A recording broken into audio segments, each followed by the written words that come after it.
Hello, everybody. It is Tuesday night, and as Tuesday nights go, it's time for another Cartridge Club Hangout. Uh, and this actually, fun fact, um, I have some news about what is going to happen with Hangouts going forward. We're not getting rid of Hangouts. Let me start with that.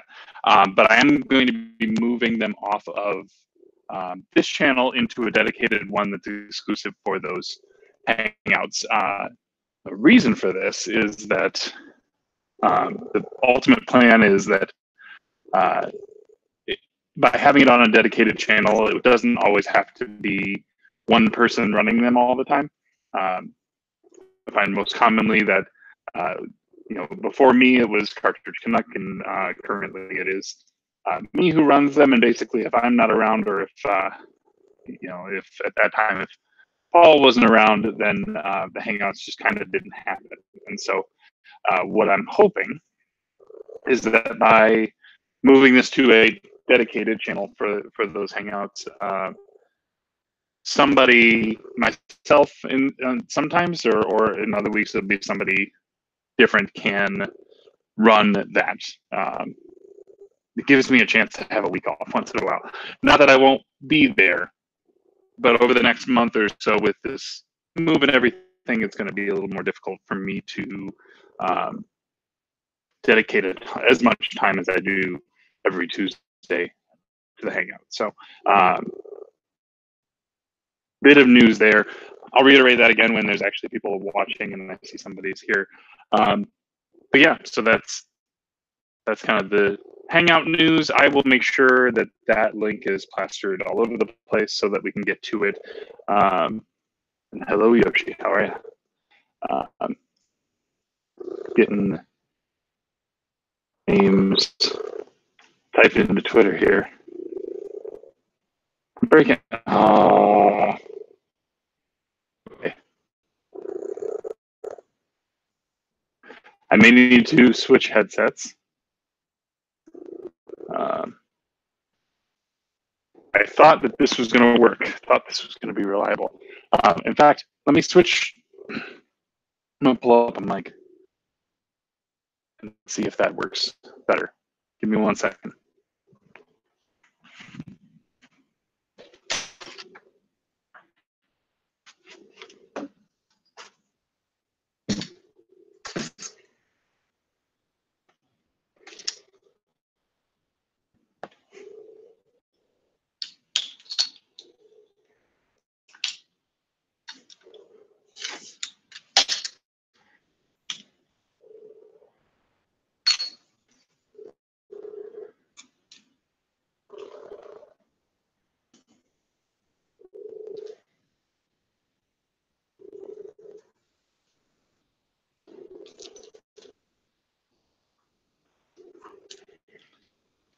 So I'm hoping that this does a little better. I don't know why, because when I use this headset at work, I don't get indications that it's registering poorly from the people on the other end. So hopefully we'll get to the bottom of this.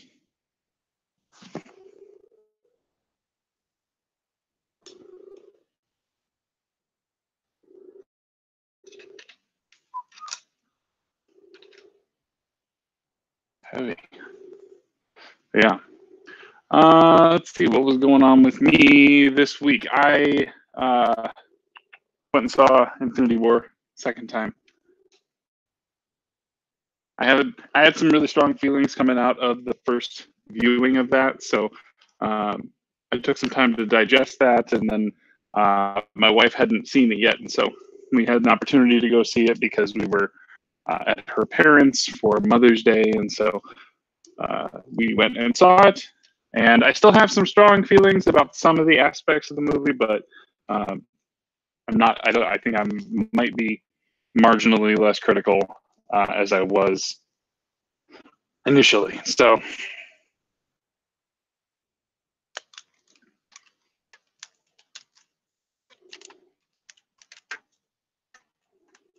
I enjoyed it though. Let me just say that. I did enjoy it. Not that I didn't enjoy my first viewing, there was just some stuff storytelling wise that I have some issue with.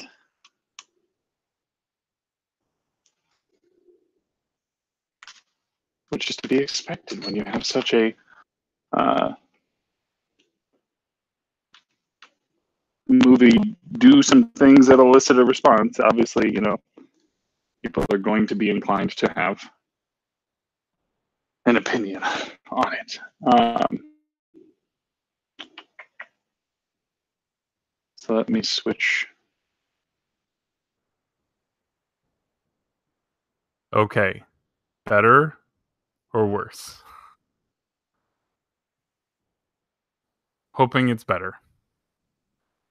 Because it's actually a dedicated mic now. So, whoa. But yeah. Better. Good. Okay. I should just get back to using a regular mic. With this. No more crackly. Yeah, we don't want crackly. What else is going on? I finished God of War in the last week. I finished Halo. Granted, I've already played through Halo multiple times, but being as we are running the show this month, I wanted to not wait until the last possible minute to get through that. So it should be a good show. I'm pretty excited. Our guests are equally excited. And we have 2 first-timers, which will be also very nice.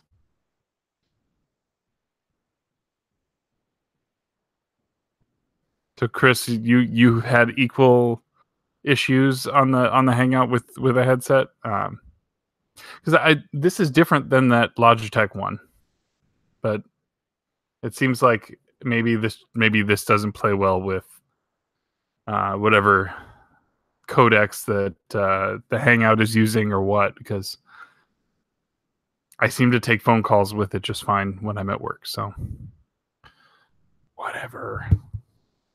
There we go. But yeah. I've been dipping into the VR some more. I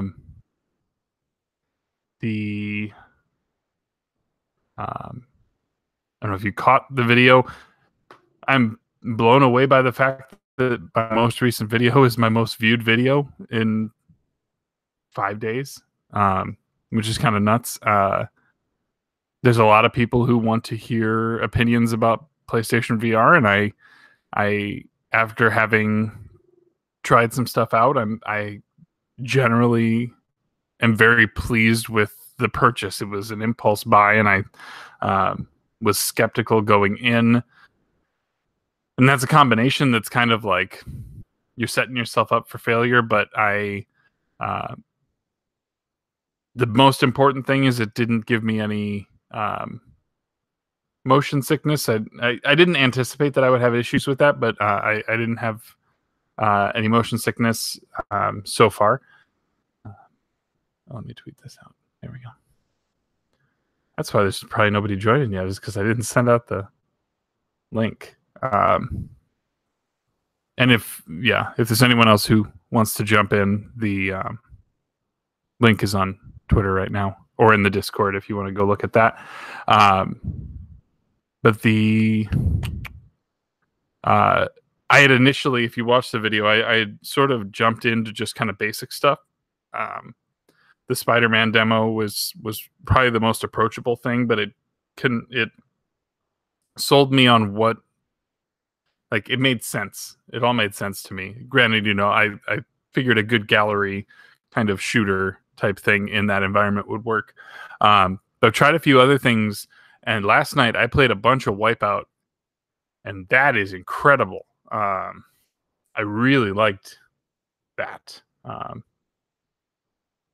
And so it was. I found myself one of the coolest things that I was doing with that. I found myself racing better in VR for Wipeout than I have at any point in time playing Wipeout prior to that. Hey, Russ. Good to see you, man.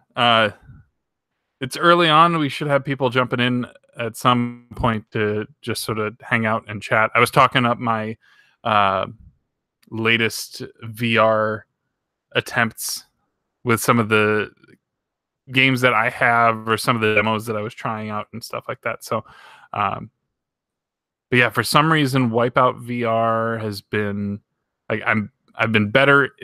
It's the depth perception. It's something. It really seems to work. I really enjoyed that. I found myself, if you were driving whatever those vehicles are, you would definitely be turning your head to like look into the turn before you're turning. And I found myself doing that naturally. Like if we had an incline upward, I found myself looking up to kind of track the track. A pretty good analog for what real life is for that. Hello. Hello.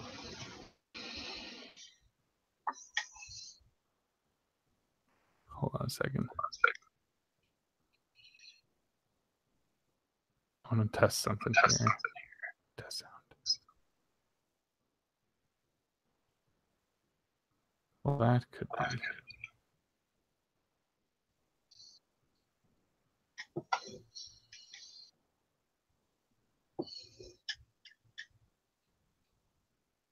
Let me see.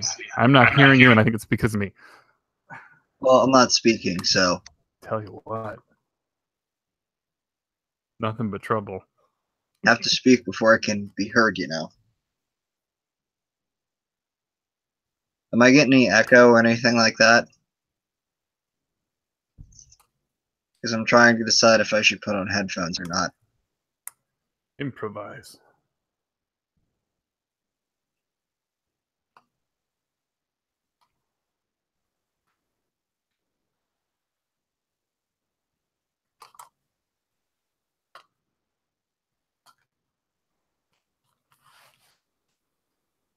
Well, that's a different set of headphones. Can you hear me now? Why am I not hearing you? I don't know. I'm speaking. Can the people in the chat hear me? There we go. I hear you now. All right, cool. I don't know what changed, but something changed and it worked. It's Google. Just blame Google. Yeah, okay. We'll blame Google. As if they haven't been blamed for enough crap already. Right. Which they deserve. It's a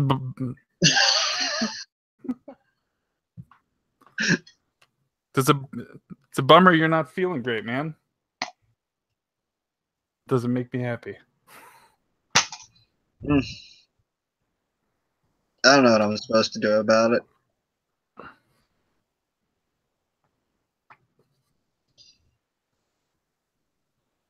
I mean, you do what you can, right? There's plenty of there's the holistic stuff. There's all these different approaches, and there is no one right way. And so it's I don't have any advice for you. I'm not a doctor.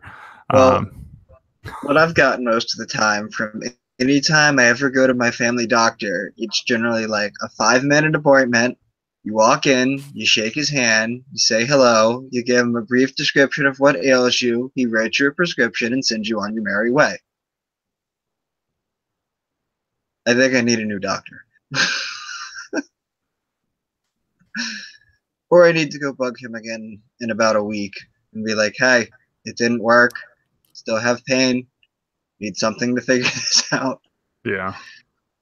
I don't just want pills, I want to know what's actually wrong. But whatever. Well, hopefully that starts turning around for you, because that's no good.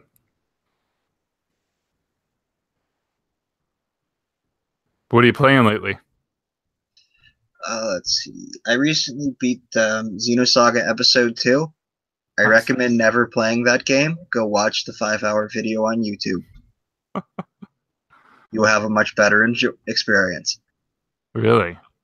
Yeah, because I played a good chunk of the first one, and it's just not. Is it not on par with the first one, or I guess maybe I should the ask. first one. What did you think of the first one? I liked the first game. It was good. A couple clunky aspects. Some of the character designs were a little creepy. You know, Shion had the giant eyes that were like this much of her face. Mm-hmm. I think Momo had those too. So they fixed that in the second game. But it just went to a whole nother level of what the heck. I just got used to them looking in the giant creepy eyes, and now they're normal looking, and why? They changed the battle system. It's more like Xenogears. However, it's very, very slow. When you start the game, it's not bad. Once you get to like the second desk towards the end of the game, the battles become like ridiculously slow, like 5 to 10 minutes per battle. And it's really boring. Yeah, that's no good. Stock, heal, stock. Unload all the stock attacks. Repeat. That's literally how you beat that game. Huh. It's bad. That's really interesting. The story is excellent. Did they make efforts to correct it in the third, or have you played the third before?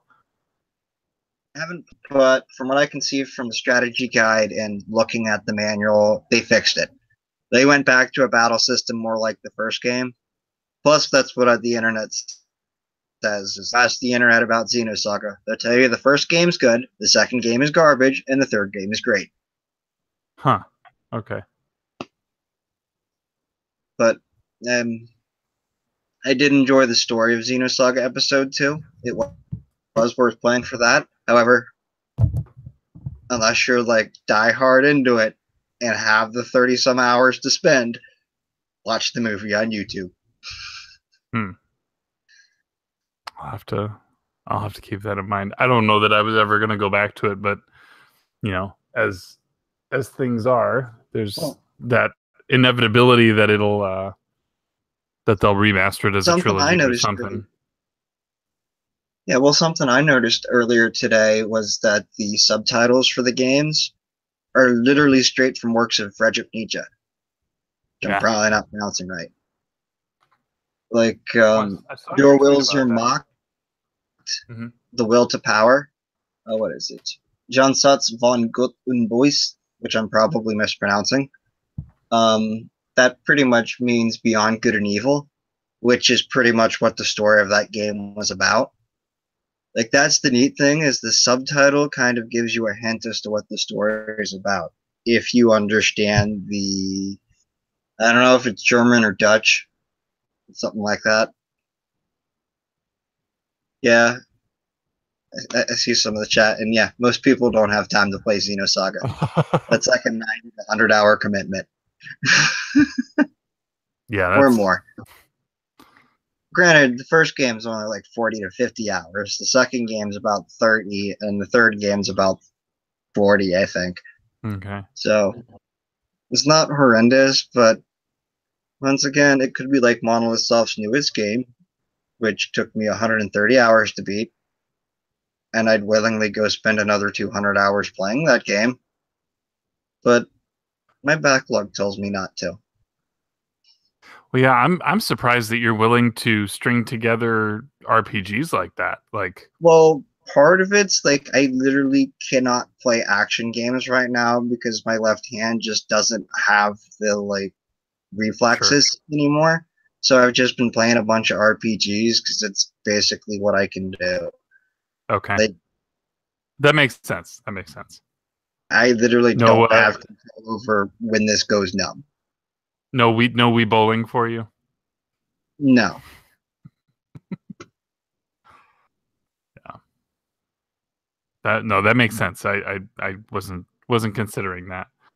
Like, I know I tried playing Doom once or twice, and just I can't do it. Yeah. I can't do it right now. Which is kind of sad, but oh well. I've always really liked RPGs anyway, and I haven't been playing for ages. So it's certainly in your wheelhouse. There'll come a time. There'll come a time for Doom. You'll be. Hey, I enjoyed the 5 hours or so I've played of it already. It's super good. I I really like it.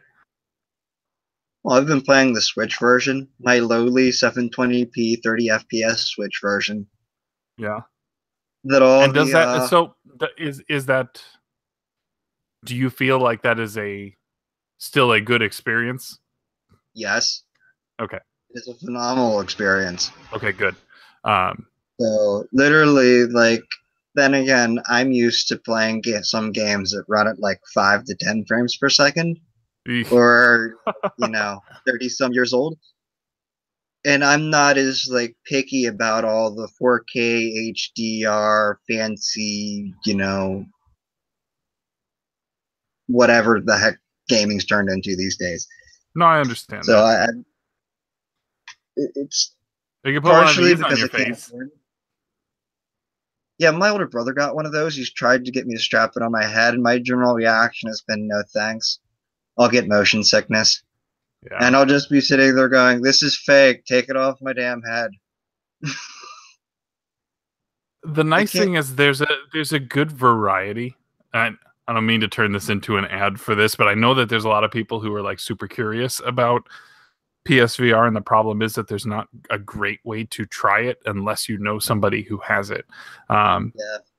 Because there's not demo kiosks, and if there were demo kiosks, would you really want to put your face in that thing? Probably not. Also, to put that out there, I know a local arcade that was running one of those for a while. Like, you could walk up and play a PlayStation VR at the arcade. It didn't last too long before some jackass broke it. Yeah, that's really unfortunate. Rip the HDMI cable right out the freaking side of the thing. Yeah, and it's a proprietary cable that you can't order another one because thanks, Sony. Well, yeah, because it's well, you can integrated, but it costs as much as the entire headset.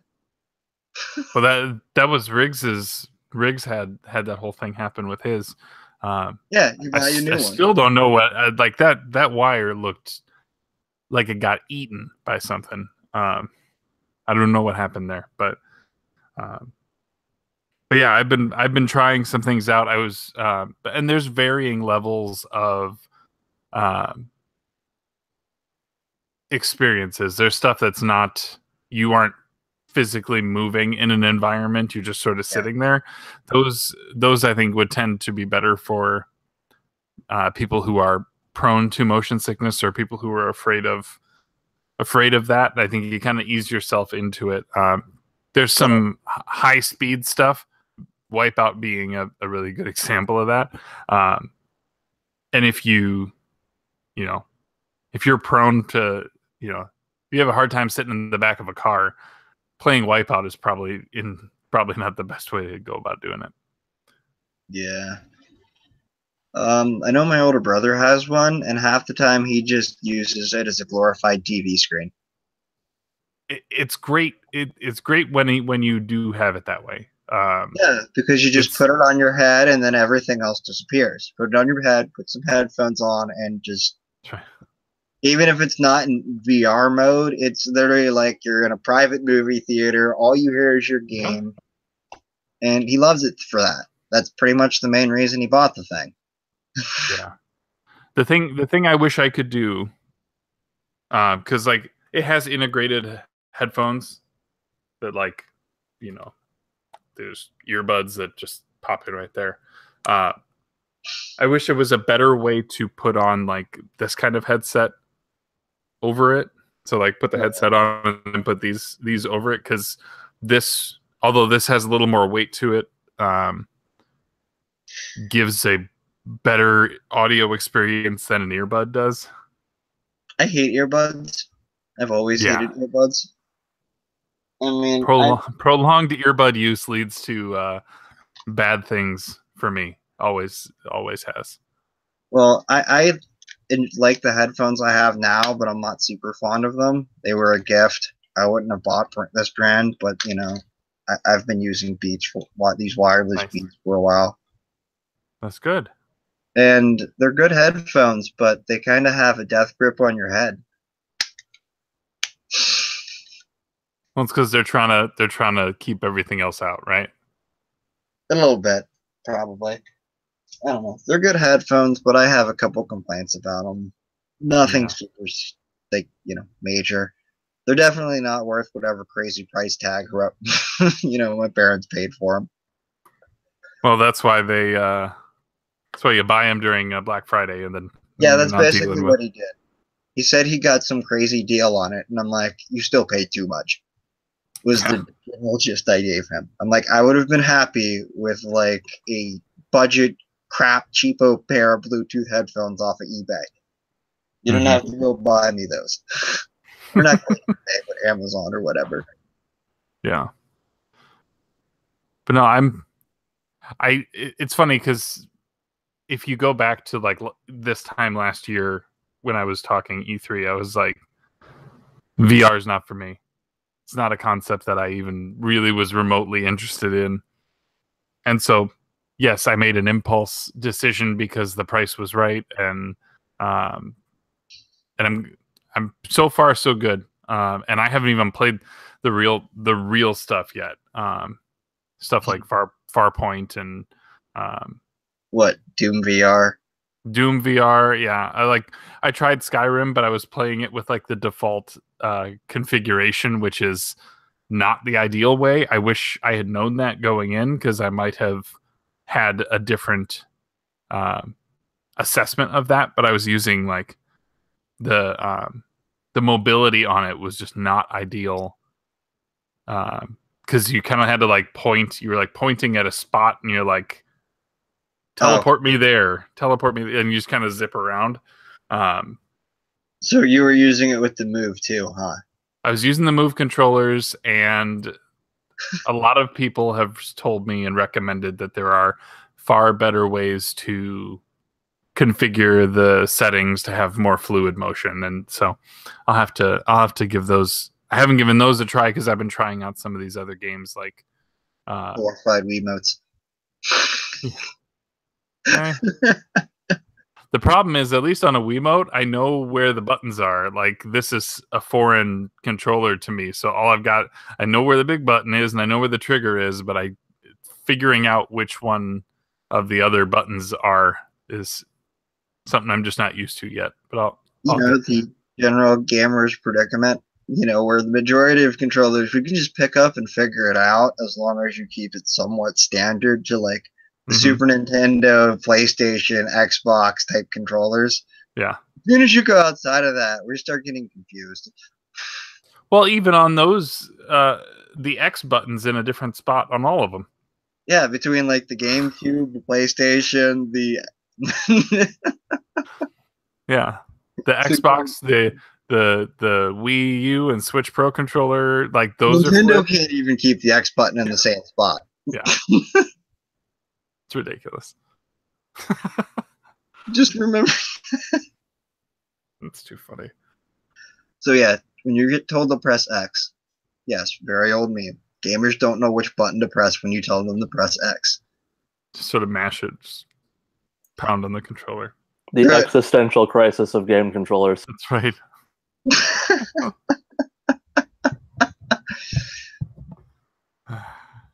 And then Nintendo came along and put a plus key, which if you hold the controller the wrong way, it kind of looks like an X too. Yep. That's good. That's too funny.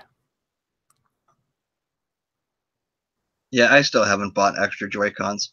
I haven't either. And I'm not, for some reason, I'm not in a rush to, and I don't know what that says. Well, that probably says that you don't have more than one other person that ever wants to play the thing with you. Yeah. I mean, really, the thing is in my backpack. It goes to work with me, but I come home for lunch, so I don't ever use it over my lunch. So I don't even know why I'm carrying it to work. But there's going to be that one time where I don't have it, and you have someone's nothing going to be like, someone's gonna be like, "Oh, it'd be really great if I could play Mario Kart," and I can't be like, "Boom, here," you know. So you're taking it to work for that one day. Never know. He's gonna be like, "Hey man, want to play Mario Kart?" There was one lunch where I sat at my desk, and I'm in an open desk environment. I was playing Thumper with headphones on, which is really weird because I'm like, or is it? I had that like self-conscious, like, is somebody watching me kind of thing going on. Thankfully, I don't think anybody was, but Yeah, that was what trying to play video games at campus felt like. You'd always feel like someone was watching you because someone was. Be like, what are they doing? Be like, is that just a really big phone? Yeah, I had people that couldn't figure it out. And then they asked, or people that thought it was a Vita. Ooh. Or a PSP. And I'm just like, hold the thing up and show them the logo on the back. And they're like, oh, that's one of those things, is it? How is it? Like, good. Good. You're distracting me from being able to play, so. Yeah. Then again, I kind of gave up on trying to like play games at college most of the time because it just doesn't work, man. Yeah. You start playing, and then someone you know walks up to you and starts talking to you, or some classmate walks up and is like, hey, do you understand this? Yes, here's how it works. So I kind of just gave up. Yeah. That, and it's a lot of extra weight to carry around. Sure, yeah. Well, and then it's also, you know, a couple $100 of tech that. Well, my school is generally pretty good about that because we have cameras everywhere. If you steal something on my campus, chances are they will find you. That's good. And they're pretty serious about that stuff. So they will find you. I mean, though we have had some like issues in the department with like the door not being able to lock properly for like the one computer lab. So the like other engineering students raided our lab and stole all our snacks. Ah. And then so they never bothered to restock any of the stacks anymore. They're like, you can just go get snacks from downstairs. Like, thanks. Oh. That's good. Should say hi to some people in the chat. So I haven't acknowledged some of you. So hi, Cartridge Fun, Russ, Derek, Chris. Again, if any of you guys want to jump in, I tweeted out the link for it. Or if you're on the Discord, you can check that out as well. But yeah, should be a pretty chill evening. Yeah, it's not afternoon anymore. We close on the house in 3 weeks. 3 weeks, and I can have access to my new place, which is very exciting.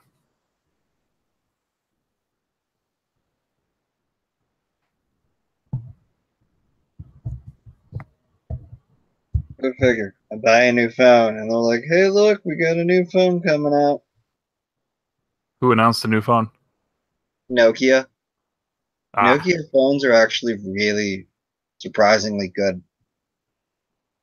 I used to have a Nokia when you could get like the shells for the front and back of it. Or when you mean the bricks? They were like the ones, they weren't bricks. They were just like, yeah, they were about that big. They had like the front and back shell. They were like usually like the two-tone colored. Like, yeah, like the front and back were different colors, or had the keypad, had Snake on it. Yes. Yeah, you can actually get a new version of that. I'm not kidding. You can actually order a new version of that from Nokia for like $60 or $70. They also re-released the Banana phone, And it has like neat stuff on it. Like you can still get to Twitter or Facebook or stuff like that. But remember, it's like an old school cell phone with a modern interface. Yeah. But it doesn't have a touchscreen. It's just an old school cell phone, Wow, that's which I thought was really neat. Like pretty I funny. wouldn't mind having one just for the occasional nostalgia day where I'm like, I don't need this smartphone dragging around behind me Mm-hmm. or in my pocket all day. Oh, it would be great to be able to disconnect a little bit from the constant like desire to keep staring at this thing and just like something new. Yeah. Though I did Totally, find but out it's not smartphones that I hate. It's 4 or 5 year old smartphones that don't work properly anymore that I hate. yeah, Don't keep your smartphone for 4 to 5 years. They're good for 2 to 3. Yeah, I'm running into that problem with my iPad mini too, where it's just awful now. Yeah. I think these tech companies purposely basically turn the older machines into bricks as in a way of saying, hey, this software, this like hardware is not really supported anymore. You should go buy the new one. Well, they Or upgrade we're the just gonna OSs and continue eventually, to update death it. yeah, after a certain amount of updates, you're gonna have to upgrade your thing or not update it anymore. That update death is literally what they've been doing a lot. Which it sucks, but it's kind of one of those things where you can't really get around it for tech. If you want to improve the software, you're gonna have to make it run not as well on older hardware.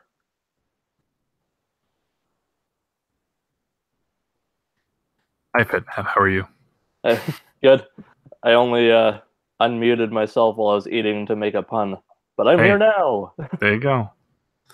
So I kind of let the cat out of the bag about the Hangout. Now that there's a few people here, I will reiterate what I mentioned right out the gate, that we are creating a new dedicated channel for the weekly Cartridge Club Hangout. And the reason we're doing that is so that we have some flexibility in who's able to start the Hangout. It also gives me some flexibility if there's a week that I can't make it. Like during this month of June, I'll be busy working on the house. And so there may be some times where I can't stick around for the whole time. And so this will allow others to start up the Hangout and then still have that even though I'm not there. So I think the plan is to I think I will run it in that new channel next week. I'll put the link out, like I'll probably post the link like daily to as many locations as I can think of so that everyone knows. But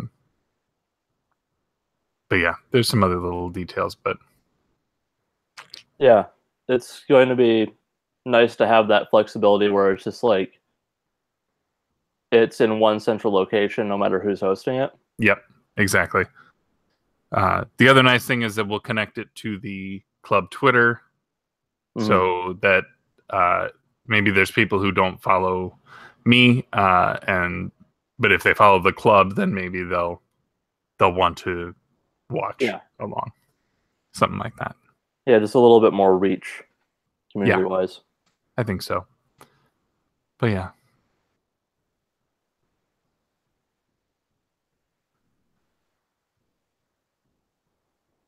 Let's see. I hate phone companies. Phone companies? No, yeah, because I bought this new phone and then find out they're releasing a new phone that's better for around the same price. Welcome to technology. How soon is that coming out, and how long ago did you upgrade to this phone? Less than a week when I upgraded. You should be able to walk right in there and tell them, I want that model instead. No, I ordered it off Best Buy. It might still be worth a shot. I don't know. Worth asking. That's right. I'm not that much of a care. I don't really care that much because it's only releasing in China, which means it won't be here till next year. Okay, so it's completely irrelevant to you then. Gotcha. Okay. Pretty much. I was gonna say you don't get 100% of the things that you don't ask for. Wait. Yes. Sounds correct. There's a couple double negatives in there. Maybe a triple.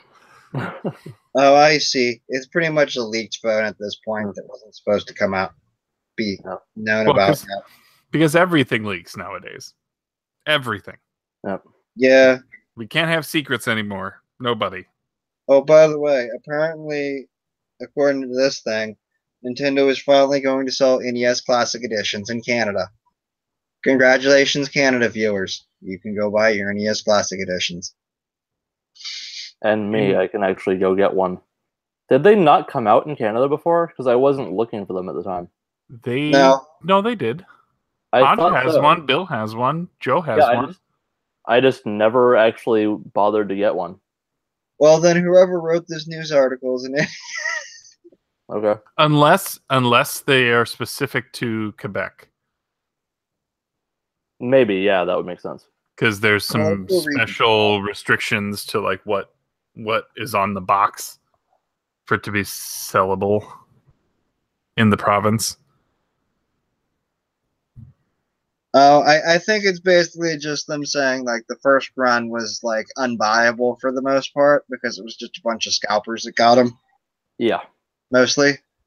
They're saying that Nintendo, well, you should be actually, if you want one of these things, you should be able to get them now because I think Nintendo is going to produce them for the rest of the year. Yeah, well, if they take the same approach as the Super Nintendo one, those were in plentiful supply on launch day. You can still find those, and you're still going to be able to find those for the rest of the year. Yep. Because Nintendo kind of realized, oh, people actually like this. People want to buy things? We should make things so that they can buy them. Yeah. Instead of yelling at us because we don't ever, make enough hardware. Well, here's what they'll do. And I don't want to get into E3 predictions here, but here's what they'll do. They'll get those out the door, and then later this year, they'll release the NES Classic games on a Switch cart. It's going to happen. It will happen. I can assure you. Yep. That guess has been going a while now. And the Super Nintendo one too. I mean, that's why they're not going to have a virtual console. Hi, Russ. Hey, and the technical difficulties start immediately. No. No audio. Can't hear you. All right, should be good now. There we go. There you go. Well, your Cartridge Club Hangout hazing has been finished for the moment. It's tradition for nothing to work as soon as you start. That's right. We had that issue with like Troy for the longest time, and Curtis, and all kinds. And you got your new headphones the other day, or the other day, like months ago. Google. What do you expect? It We can't even get search engines right anymore.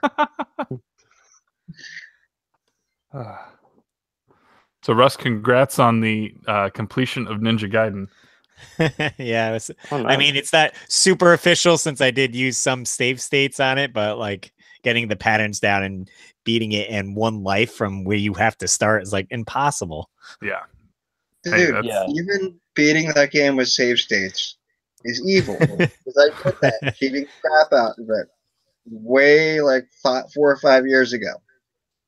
So did you just use the save states on like the level breaks and maybe the last boss? Like so each phase of the boss I'd save and then get through them, see the next one. Yeah, I can totally understand doing it at that last stretch because that's just impossible.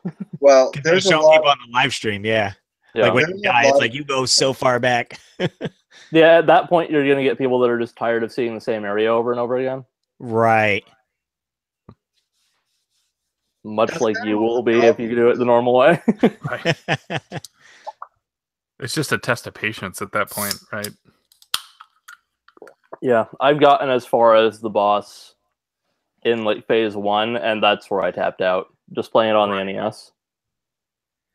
It's like, how do you have enough health to like get? You really have to like study the patterns and like do it over and over again. Yeah, and I think if you're just doing it straight through at that point, you're just so tired of the monotony of repeating things over and over again. So then they throw this massive stretch at you to even make it worse. So it's like, I think I'm done playing this now. Even though you're at the very end of the game. Like, I'm so close. And could you imagine if they threw like a final ultimate boss like after, like just to get you? But didn't they kind of do that, like with the 3 stages? Like they you know what, the last phase kind of, isn't there a cutscene? Is there a cutscene? Maybe there's a cutscene, but it ends after. Okay. Oh, okay. Yeah, I imagine like you are. I don't remember how they set it up at the end, but I imagine you are under the impression you're about to beat the boss in at least after the 2nd phase. Well, you fight the first guy, and then it's revealed that I think that's his father. Mm-hmm. Okay. Spoiler. And then you have the 2 more phases after that. Oh, so impossible NES final bosses, Mm-hmm. just like Castlevania 3. Just like most of them. I haven't beaten Castlevania 3 at all. Maybe that's a good one to try next. Castlevania 3, you literally have to make it through the entire last stage and 3 forms of Dracula on the same life. Good luck. I wonder if there's a preferred character to use, like Alucard or... Maybe, but regardless of who you pick, you're screwed.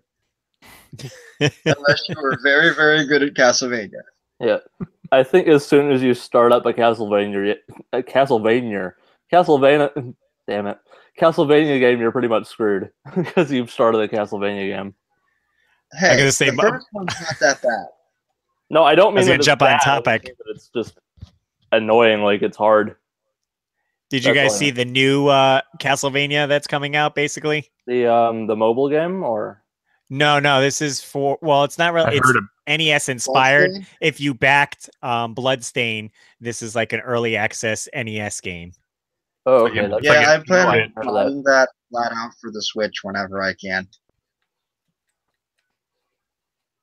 It looks really awesome. And it reminded me of Castlevania 3 because you have different characters you could be.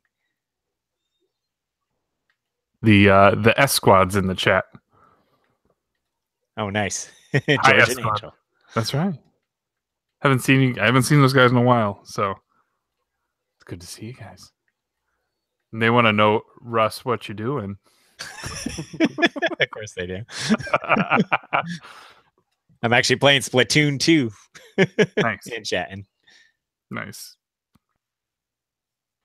I was gonna say, we've had times in the past, at least on these, where one or multiple of us are like off playing our game, but we're still in the hangout, and like the one thing that I want to play right now would totally shut me off from all of you guys, and so I can't do that. I'll sit here playing VR, and you guys can just have your hangout. And figure Splatoon's pretty mindless here. I'm just trying to get my rank up so I could talk and chat. Good. Did you do the Splatfest last week? Yeah, actually, I chose the winning team with Donatello. So now I'm trying to decide, do I want to do Donnie or Raphael for the last hurrah? That's a tough one. Because I chose Raph and I won in that, and now I chose Donnie, and now I have to choose in between them. I'm like, damn it. Brains or bronze, I guess. Nice. Yeah, I let go of Splatoon 2 a month or 2 in. I just wasn't fine. Like, I don't know what it was, but well, part of it was like my internet connectivity was not great. Like I had to sit in a room next to the router, and I would still have dropped games. Oof. Oh man. Yeah, I cannot explain that. And then I think one word: Nintendo. Yeah, I don't know. I'm not too excited about this online thing that's coming. I didn't hear anything about that yet. Someone was asking me. It's like $20. You're gonna get access to 20 NES games to play online, either through like share mode or with friends or whatever. Yeah, Okay. like passing the controller. 20, like 20 a or year. more. Let me clarify that. Okay. 20 That's for the year. terrible.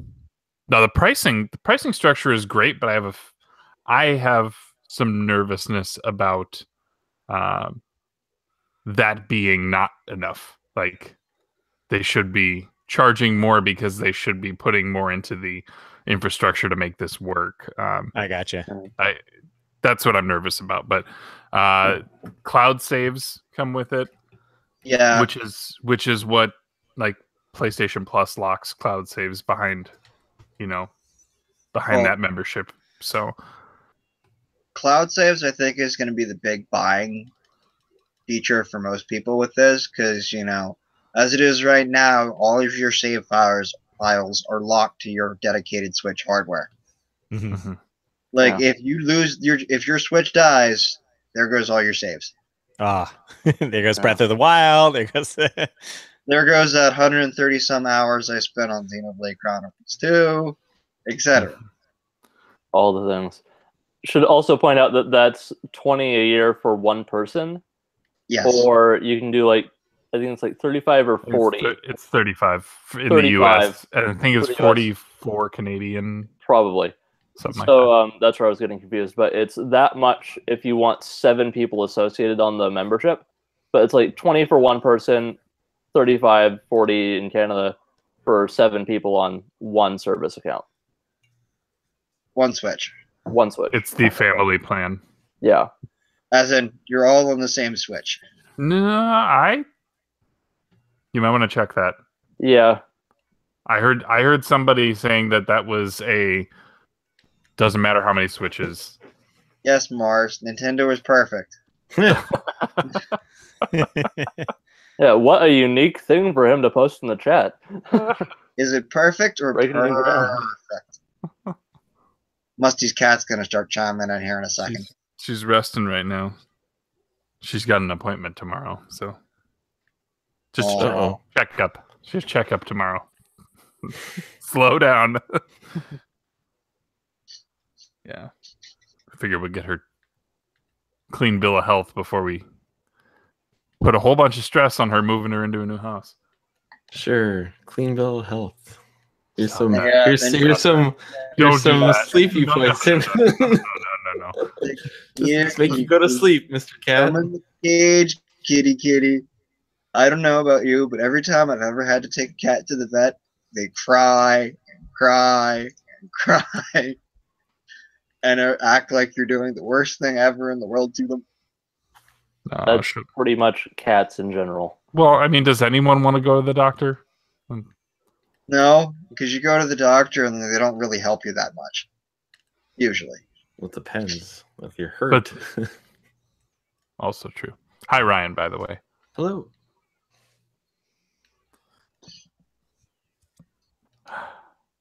I see you have posters on your back wall now. Finally got some decoration, right? I wonder if I should turn that light off because it's kind of glowing off the Captain America and the Avengers. Yeah, billboard. Captain looks like he's wearing a white skirt. Let's see if I can turn this light off here. Hold on. Well, it's not as bad as this giant ball of glare behind me. It looks a little better. There's less reflection, if you will. Well, Captain's not wearing a skirt anymore. There you go. No.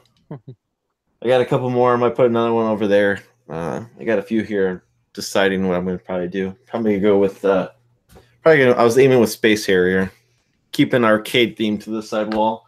So I got Rampage right there, and I got Ninja Turtles, the arcade game right there, and then I got Captain America: The Avengers, the arcade game right there. So I might stick with Space Harrier and put that against that one right there. So I think they just released the Space Harrier vinyl. My friend was saying. yeah, I'm not sure. Was it IM 8-Bits did it or something like that? I think it was like a pink vinyl, but it looked really cool. Just too bad I didn't click vinyl.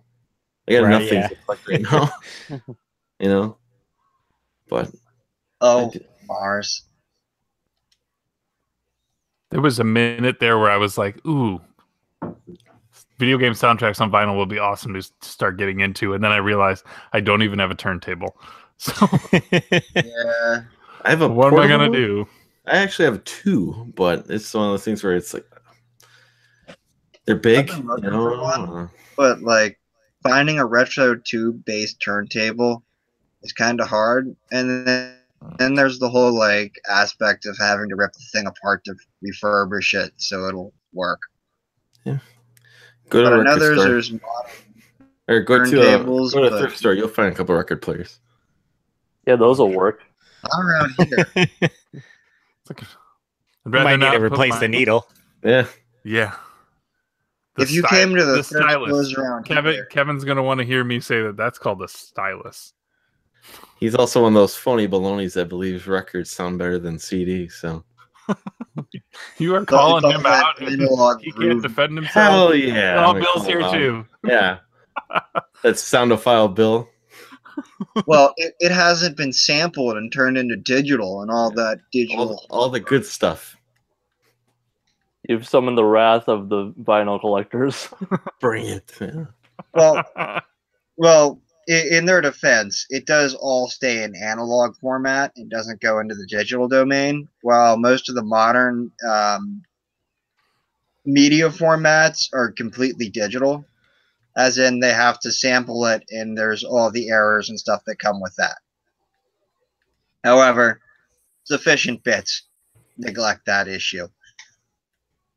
Thank you for explaining the difference between analog and digital. I'm sure that was very helpful for a lot of people.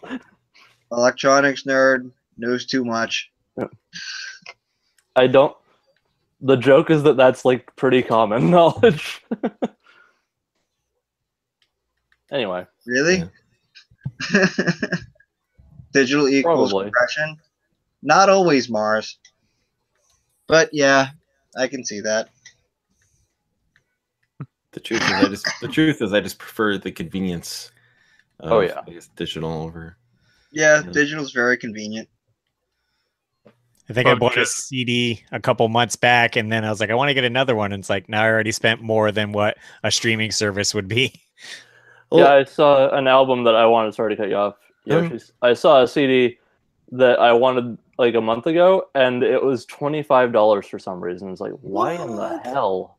This is a normal release album from a metal band. So it's Jeez. like, why is it $25? I almost will only buy like music now if I see the band live of the hot CD because I'd rather give them the money straight up as opposed Yeah. to going through. Oh, the yeah, like stores. right at the show. Yeah. Yeah, I almost rather just do that, or if I can find it at a thrift store. I rarely. I can't remember the last time I bought a CD in a store new. It's been By a few helping years. record companies. Well, it's if you go to like your whatever your Targets or your Best Buys now that look at the CD section. So it's so tiny. Yeah, It's because like- yeah. mhm. I remember I went to Warp Tour, I think maybe 2 years ago, and I wanted to pick up a CD from a band, and they were actually out and only had vinyls. And I was like, Yeah, well, I and can't play that in my car.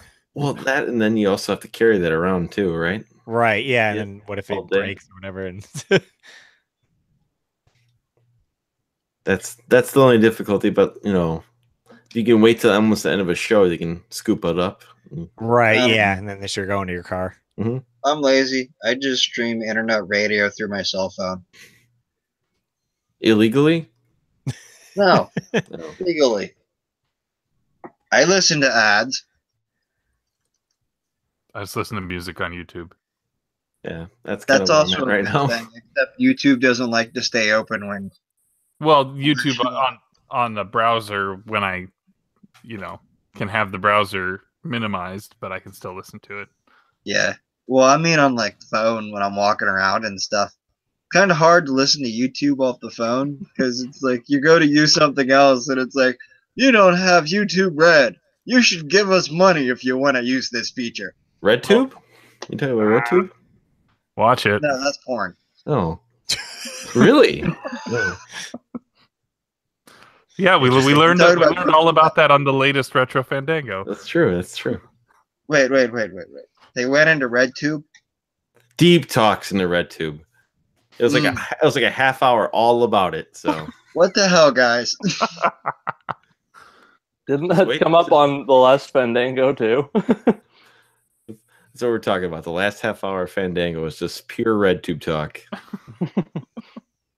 I knew nothing about it, so thank you, Mars, for directing to that direction. This episode of Karate Kid is weird. And Rambox was taking notes.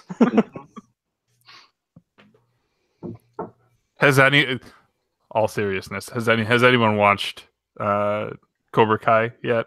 Oh, No. I wanted to. I'm glad that the sentence first two ended with episodes Cobra free? Kai and not something else. Oh no, I I haven't wasn't gonna watched be it. serious about asking about no. Yeah. Most people that said they binge watched it, I guess, once they started watching it. Well, because they let you have the first 2 episodes, and then you get like a 2-week trial to knock out the rest of it. Right, and I guess then you could cancel. Unless there's some other YouTube Red series you want to check out. I don't know. So this is probably the first real success, right? Probably for YouTube, for shows. Well, I like guess it depends on your perspective, right? Like there's some. If you really dig some of these big YouTubers, then there's probably something there for you already. But you ever watch Matt Pat? He does like the film theory and game theory videos. Mm-hmm. He had like a YouTube Red show as well. I That was just- pretty interesting. I just pictured YouTubers doing shows like that as just like higher production value version of the skits they already do. Right, basically. like the Game Grumps had their, it was like an esports show or something like, but it was a dramatized fictional esports show. I don't know. No, I'll still stick with my free YouTube for now. Right. Or you could buy it just so you could, like, use Windows it in a window on your phone. Which is, I think, the reason why 90% of people buy that stupid thing. Because they get tired of having to, like, only have YouTube open on their phone. I mean, that's another example of features locked behind a paywall that just shouldn't be. Yeah. At least they don't do that with, like, Pandora or whatever. Although Pandora sucks half the time. What you doing, kitty? You don't want to be up here, do you? Say hello. I've only seen the first Karate Kid. I've never been like a super fan of it too, so it's like one of those things where I've never like was dying to see the show. Unless I saw it as a kid and just forgot, I have never seen that movie. I watched all of them this year. Like I'm pretty sure they're on Netflix or something. Mm-hmm. Yeah, Netflix or Hulu. Yeah, But no, I don't know. It's one of those things that's never hooked me. So I guess I was never dying to binge watch it. I'm sure I can find it on Terrarium and not pay a cent for it too. So, what about the new Karate Kid with Will Smith's son there? I hear good things. I hear real good things about it. So, better or worse than Creed? Worse. Probably worse. Far worse. Yeah. I haven't seen Creed yet. Are you a fan of Rocky? Mm-hmm. I really enjoyed Creed, so that one I really did enjoy. It's definitely better than Rocky 5 and Rocky Balboa. But I realize it's probably a better movie than 2, 3, 4. But I have such like nostalgia build up for Rockies 1 through 4 that it's not going to top it for me. They're enjoyable for different reasons. Yes, but they're all good to varying degrees. I don't know if Creed would be better than Rocky Balboa, but I can get not enjoying it as much. It wasn't as much like the classics or what Creed is. Just kind of wasn't as much about the fights. Still a good movie, though. It's closer to probably the first Rocky movie. Yeah, maybe. So I haven't seen them in a while, but I don't think I. Sorry, go ahead. I was gonna say I think 4 is the one that I've seen the most. Yeah. If he dies, he dies. I liked I it. was It's- listening to the soundtrack God, I to that love the that other movie. day. The soundtrack on that is pretty good. Yeah, mostly because I was already listening to the Transformers soundtrack and was like, I want some more Vince DiCola. Let's just pop on Rocky 4 here. Like, those are his two big movies. Yeah. Transformers and Rocky 4. What? Who did Rocky 4? Vince DiCola? He directed it or what?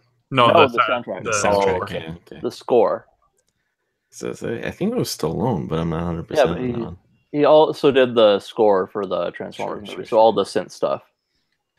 I think that's the one. The main theme song in that one is "Hearts on Fire," right? Yeah. Mhm. Where he's cutting down trees as part of his training in Yep. Russia. That's pretty awesome. Yeah, they montage the hell out of that movie. It's so good. I love it.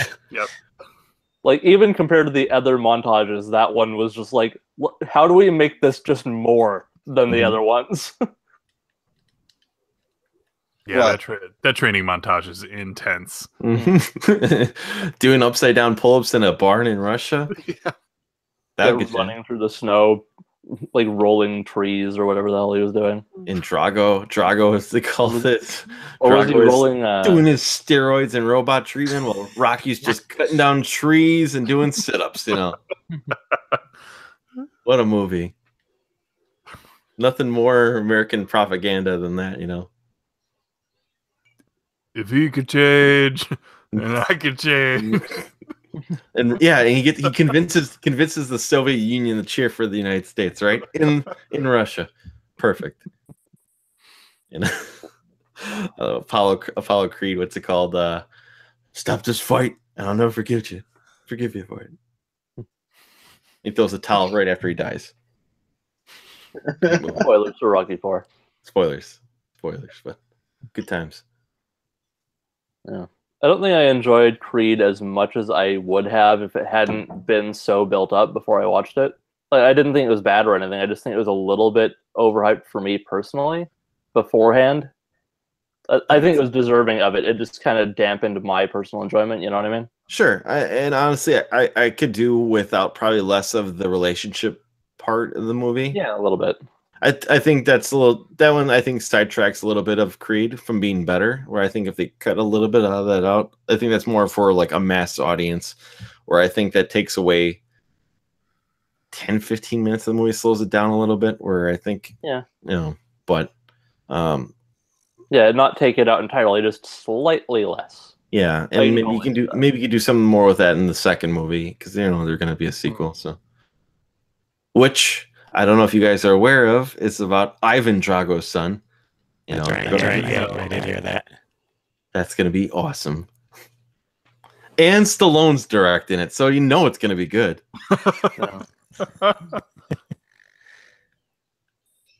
Russ, I think you've got some robot voice going on your microphone. Great. It's pretty amazing. That robot filter. Yeah, we need to think of some things for Russ to say here on Robot.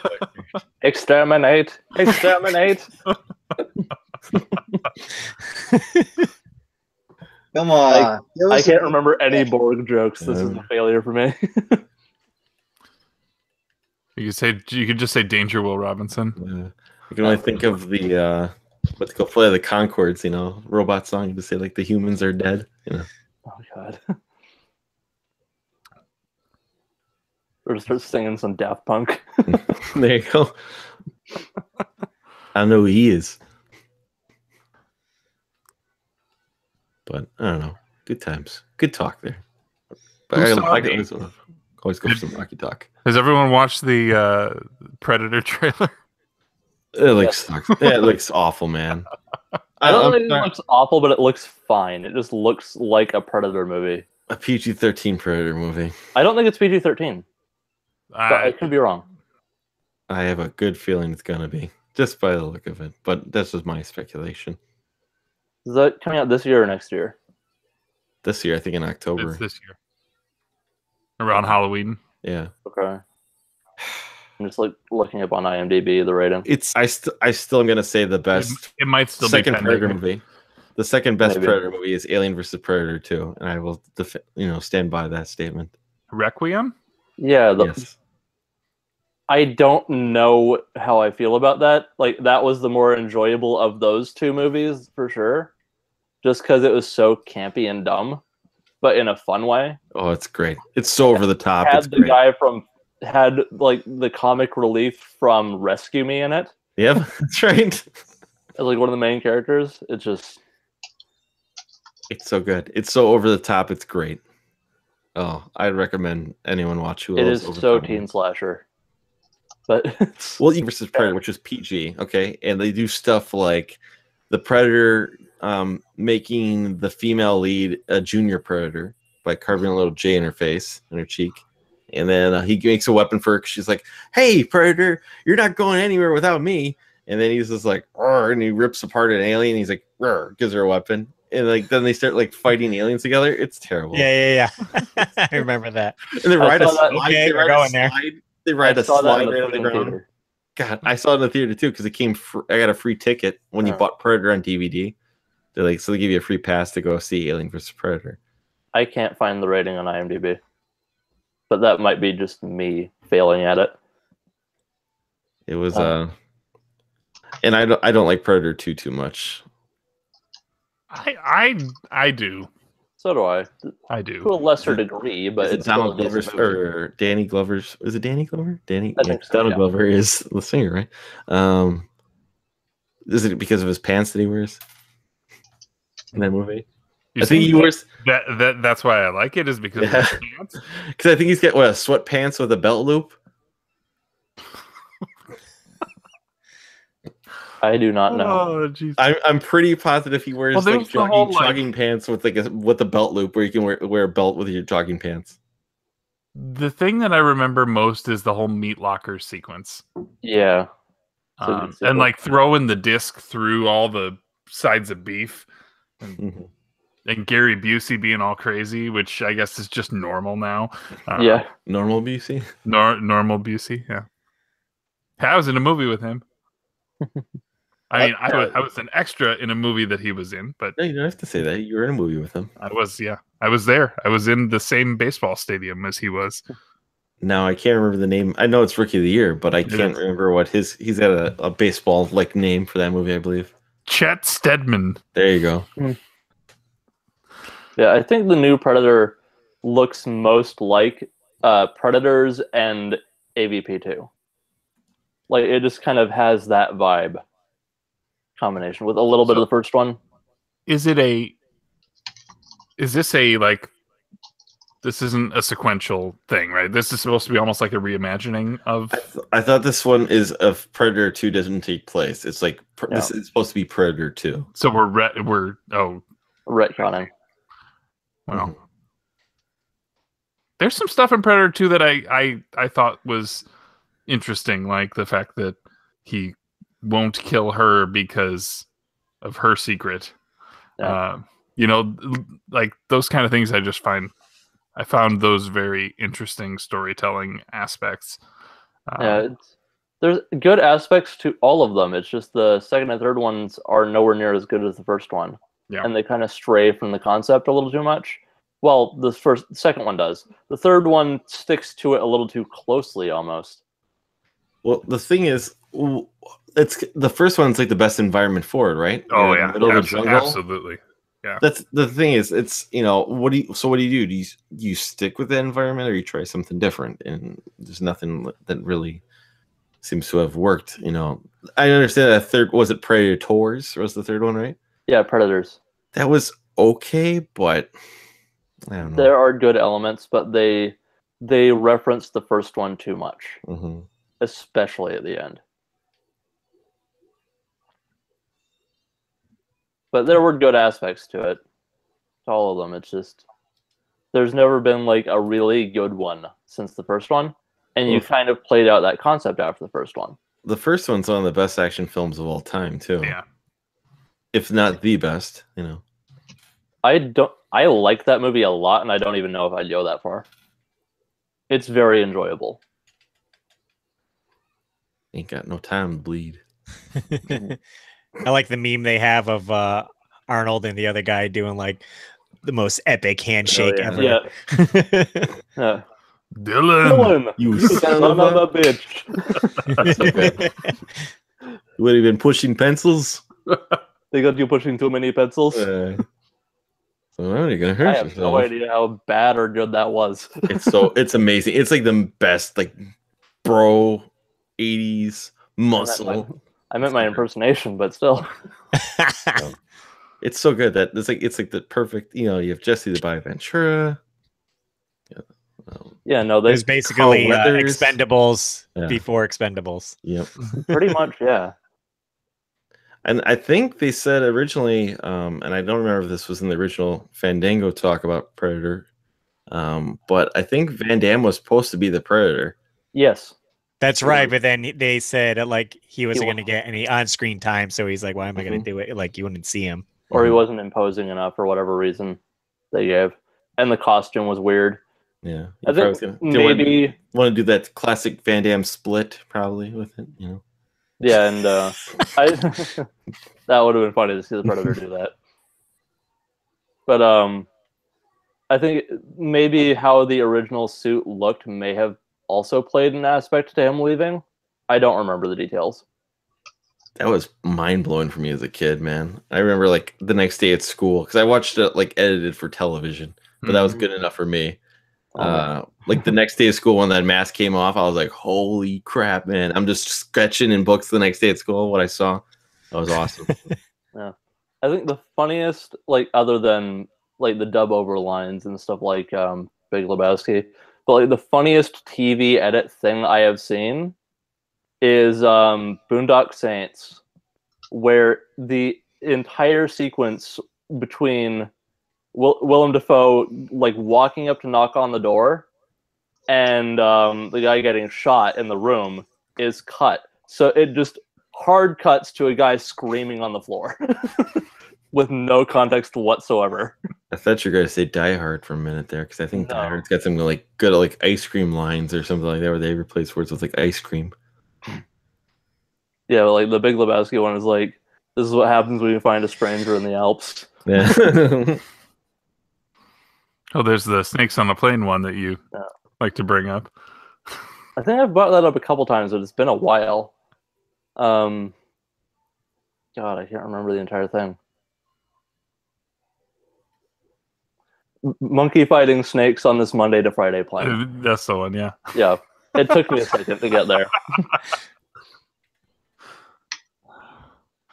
So there's a fair amount of Halo chat in the chat. I see that. So I should ask who else is playing our game of the month. I'm not. I tried it like, I don't know, a decade ago when it came out. I didn't like it then. I'm pretty sure I still won't like it now. So how do you know? I mean, I'm playing it for my third time in my life right now. For the first time on the Xbox. Well, when I played it when I was younger, I thought this is some boring crap. Why am I even playing this? Why is this so popular? It does start very slow, the original one. Yeah. I played through probably two. I don't know. I mean, dropped it. if- and never- Relatively speaking. if you've played modern stuff, yes, it feels the speed. Excuse me. Josh makes a point that Halo 5 kind of nailed the speed aspect and the mantling and stuff like that, and you don't have that in the first one. And so I can see where that's at. Oh, and I should say hi to Non-Sagacious, the Game Cat. Hi, thanks for coming by, and I'm glad that you ran into my PlayStation VR video last week. Big hit. Yeah, huge hit. I'm really pleased by, like, I've never had a video hit 400 views before, so this is kind of a big deal. So that was your officially highest one? This is officially the video I released on Thursday is the most viewed video that I have had in the life of my channel. Cool. Maybe it's the YouTuber of the month. Hey, thanks, Russ. Thanks, Russ. Thanks, Discard. Yeah. Thanks to everyone who voted. Here's something I just saw. Apparently, they're ending production of physical Vita games. They haven't already? I saw How will we go on? made a comment. You go and you play Halo instead. I haven't been playing Halo, but mostly just because I've played it like from beginning to end probably 10 times. So I know that game. Yeah. I was gonna say though, Musty, that is, I mean, like it's one of those things where I'm interested in it, and it's probably just a matter of time when I'll get it. I'm hoping, after hearing Konami today with the announcement of what is it, just Son of the Enders 2, or is it like both of them combined? It is the second one. Okay, but with the option And of going 4K or back to VR. Yeah, so you can play it in third person mode, non VR in 4K, or you can play it in first person mode in VR. Is what my understanding is. Mhm.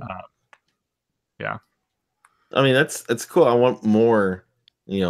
I don't want to pay additional, even if it's $10. I think it's something. It intrigues me more to come back to your game or whatnot, or to buy your game more. Yeah. Maybe if I don't want to, honestly, it's for me. It would.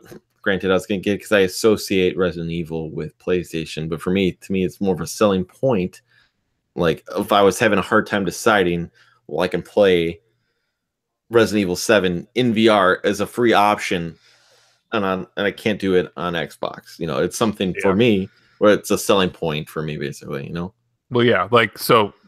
I don't mean to like flow into pickups, but I picked this up for $4, and the VR mission that's in here is one that I will play over for sure. If not for just the leaderboard aspect, it's a cool mission. Like flying around in an X-wing is a crazy feeling, and it was just really cool. Didn't they show, or was that part of the? I thought when they originally showing off VR, there was a Star Wars thing. Is that what it was? Is that the X-wing mission? Yeah.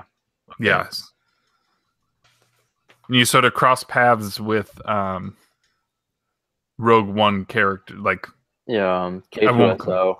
Yeah, that's the only one I'm aware of. He's the only one that you hear speak, but they're obviously talking about high priority individuals. Okay. It's I mean, like it was really cool, and it was one of those where I turned around and you can see your astromech droid behind you, just sort of sitting there. It's bizarre, well, not bizarre. It was a really unique setup. Like you can kind of look down. Yes, there you go. You can look down and you see the that orange and white the rebel pilot suit. So I mean they nailed the aesthetic. You can turn off the HUD, which even makes it a little bit better because you don't have like these little overlays that are like push R1 and L1. Like you can get rid of those things. And I mean, the one thing that video did, I got a ton of recommendations from a lot of people. So I have this like massive list right now of like, here's stuff that I should try. And so Bridge Crew is definitely high on the priority list just because I feel like that's one that for demoing it for other people, I feel like that one makes sense and it's not too fast paced. I think I'm totally a gamble at this point on a lot of stuff, but a lot of people recommended Star Trek Bridge Crew. So I wonder when we're finally going to get it, unless we've already gotten one and I just haven't heard about it, an MMO in VR. Like some kind of, even just a mode in an existing one. An MMO to what extent? Because Rec Room, is it Rec Room or the Playroom? Like one of those games. Like John Riggs has a podcast that they do entirely in VR. Interesting. Like him and the other 4 guys are in a room on couches, all in VR, and they're like turned into each other, and like you see hand motions, and the faces are talking. It's really interesting. So there are multiplayer applications like that, but I know that there's, who was it? Somebody was talking about, I don't know if it was Shelby or somebody was talking about how VR has potential to get really weird in those kind of settings. Because some people just don't have respect for other people. Yeah. But I was talking like something along the lines of a World of Warcraft or Final Fantasy 14, not maybe that size yet. Like, when do we see something that is maybe the closest equivalent on a VR? Because that's kind of the potential of it, really. Like, that's whenever you see a VR headset in a piece of media, it's usually for an MMO. Not just the Oasis with Ready Player One, but like, much as I don't like this show, Sword Art Online has that. And it's basically all the popular ones where someone's in a VR headset, it's to play an MMO. So I'm just wondering when we'll get that kind of thing. And one of the popular ones could totally just put in a mode where you can do that, where you just walk around in first person with that. Well, it looks like we got a couple listed here. Redemption's Guild, Seeking Dawn, and Elysium, which I'll need to look into. I'll have to look into those. I feel like we will see it first with something like a free-to-play type one. Yeah, that'd be... So Seeking Dawn is like a Destiny one. Redemption's Guild is a swords and sorcery type of...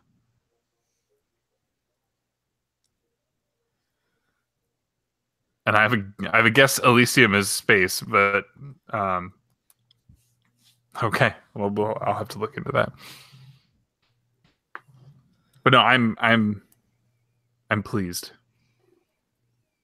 And yeah, like I was saying earlier, I put probably an hour and a half into Wipeout last night, and it was awesome. Like, yeah, I can imagine. Yeah. Like, and I just felt when I play that in, not in VR,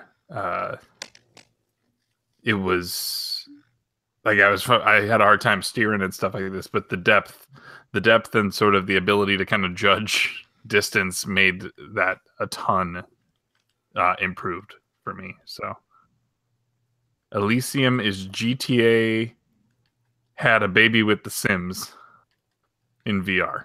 Yeah, I basically just did my equivalent of the blinking GIF. Just reading that, just like, what the... Oh man. But, that's interesting. Yeah. That name does not. I mean, that doesn't feel like a. It doesn't feel like an Elysium to me. Like, to me, Elysium reads as a Matt Damon movie. Yeah, I think the name Elysium also made me remember that I think like some version of EVE Online is VR. Valkyrie. I don't know what size that one is. There's also Strike Suit Zero or something like that maybe is in VR. I don't remember. I don't think that's an MMO or anything. I just another different spaceship thingy.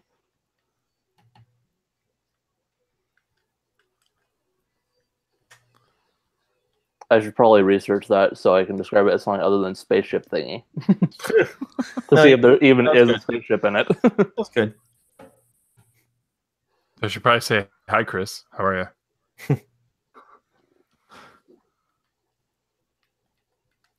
Your mic's not on, Chris. Can't hear you. Your mic's not on. Okay, there we go. There you go. How you doing? All right. So is it Ring Elysium or is it just Elysium? I'm sorry, I'm just trying to figure this one out here. I don't know.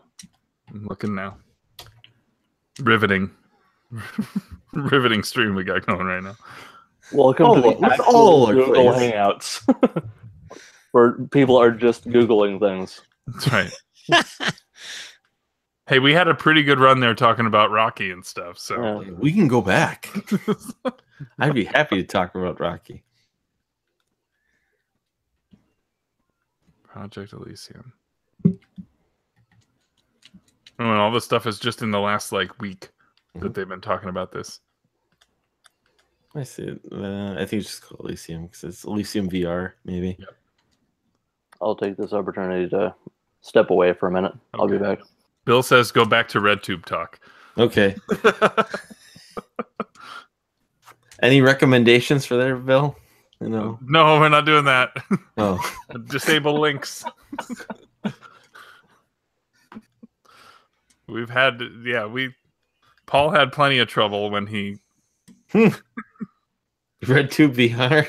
didn't take RedTube.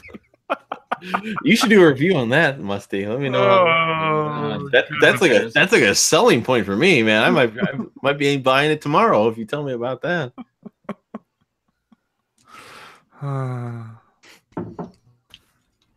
Well, I've looked through the entirety of the PSN store right now, and I can pretty much assure you that there's nothing that jumps off the page as doing what he's looking for right there.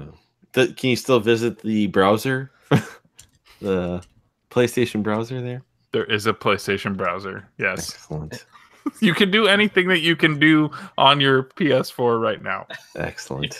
You have to get an HTC 5 for that. So you got to set up the sensors in the room if you're gonna do that. Did you ever buy any of those Pervy games yet that Riggs has been reviewing? No. No.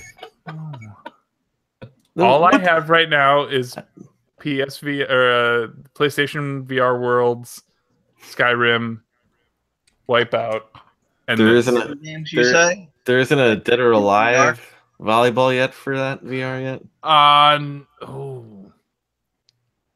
Extreme 3 I thought had a VR mode that was To the Google. comfortable, is what I heard. Excellent. Oh yeah. Oh, here, Ryan. This might be good for you too. Sure. The point that he's making right here is that 3D Blu-rays work. Ooh, that's cool. Yeah. Of course, you have to watch them alone. Yeah.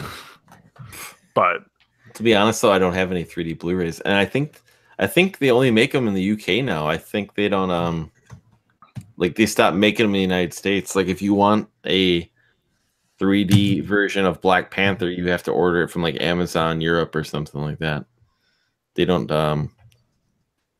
carry on selling them right now. It's all 4K or just regular Blu-ray now. yeah, there's some my rental store does still have 3D. But they only have like 1 or 2 copies at the most. Like they have more 4K copies than they do 3D if that's an option. But now I can rent those if I wanted to.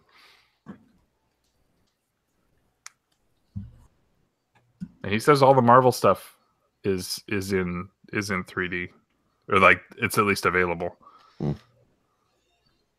That is cool. Yeah. So I went back and saw Infinity War a second time. So did the wife like it? Because I know your Yes. reaction. Yes, very much. And then I was gonna start having the conversation, but then I decided to wait and not plant thoughts in her head to kind of let her Digest it. So she and I really haven't. We saw it Saturday night. We really haven't had a full discussion on it yet, just because like tonight the kid had t-ball and so we really didn't get a chance to talk about it. So I didn't want to be like, "Hey, you just saw this movie. Here's what I think," and I to not give her a chance. You're wrong. Right? Yeah, like Happy Mother's Day. You're a liar. It's wrong. That's not what I don't want to be like that. But no, I enjoyed it.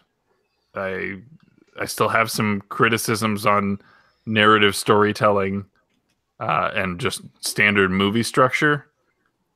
I think those are my bigger complaints at this point. But Is it what? So you're saying you? So essentially, for me, and I've heard this described this way, so this is an original idea for me. Just to preface before we're keeping this spoiler free. No, right? this is spoiler free.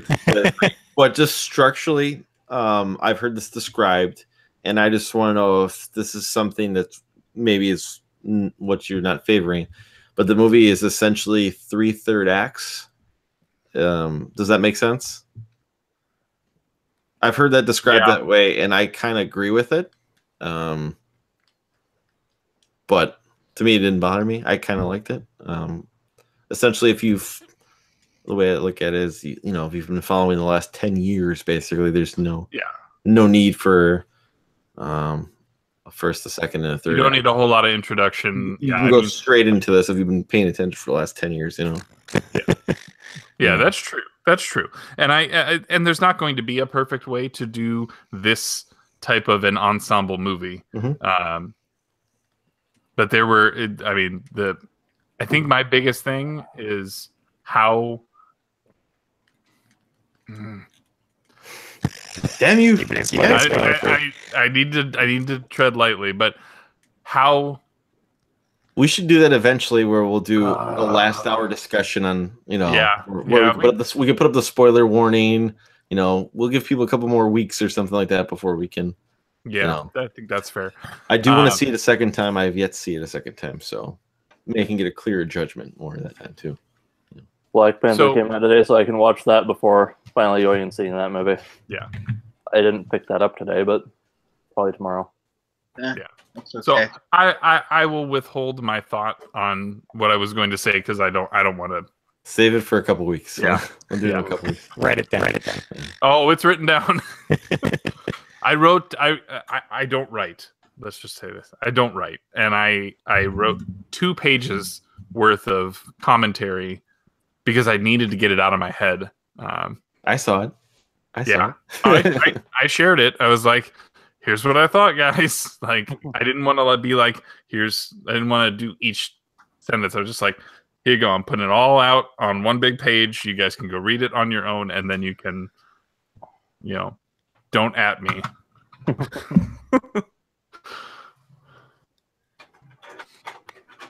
But yeah, here, I'll use this opportunity to segue to this. My other pickup of the week. So we can pickups then? It's 10 o'clock if you guys want to. Sure. Well, God, I don't even know if I should show everything I got. Uh-oh. You got some PSVR games that you don't want to show? No. Transformers Apocalypse. well, I got a couple Everything things. arrived. Oh, you should. You should. I want to see that.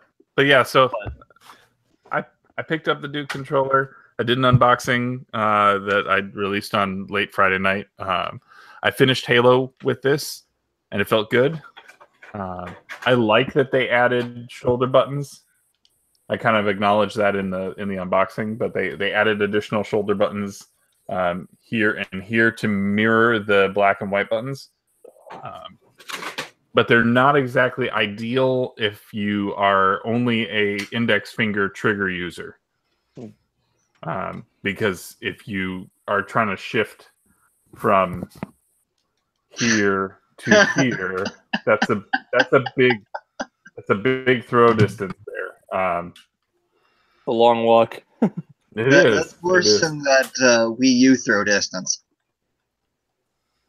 The Wii U one's not that bad, is it? I mean, on the gamepad. On those you can still kind of hit it with the sides of your fingers, right? Lucky, okay. I guess. But yeah, these are pronounced. You're almost better off using your middle fingers as your triggers than having that, unless you just want to use the regular black and white buttons. But it's a well put together controller. I like the little video feature that they added.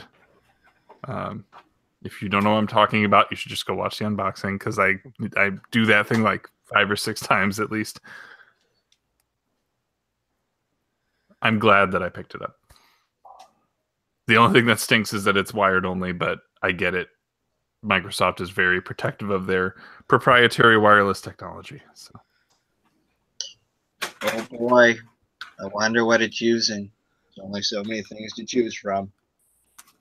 Yeah, well, I had a good conversation with them, and they were saying that if you look, there is no third-party wireless option for Xbox One. It doesn't exist. And then they also said that Sony is the reason. I think I may have said this last week. Sony is the reason why Mad Catz went out of business. Doesn't surprise me. Because Mad Catz tried to replicate or like reverse engineer the Tracepad. Yeah. It's on the DualShock. They do. I do have a Mad Catz PS4 fight stick, and it does have the trackpad on the top. So maybe, and it was the last model that came up before they went out of business. So could be something of it, you know. Well, I got a couple things some people might like. I am definitely going last. I don't have much. Go ahead, Yoshi. I got some books. Oh, nice. I got that book. Like this one. That's for the Nintendo Power, isn't it? Or the NES Classic? Yeah. Yeah, it's basically like the NES Classic book. It's a pretty nice book. It's pretty thick. There's lots of stuff in here. Lots of nostalgia fodder for those of us that like the NES. I'm still not sure if I'm going to keep this book or not, but I got them for a good price. But I also got the Super Nintendo one, which I don't know if that's any harder to find or anything like that, but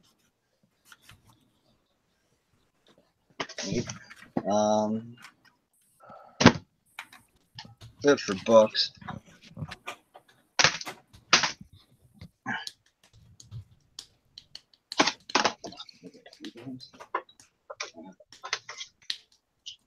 And this is what happens when you don't prepare beforehand. Yeah, I had to go reach and get. So I also picked up a couple games. I picked this one up, I don't know, a week or two ago. But Ooh, Dragon nice. Ball Revenge of King Piccolo for the Wii.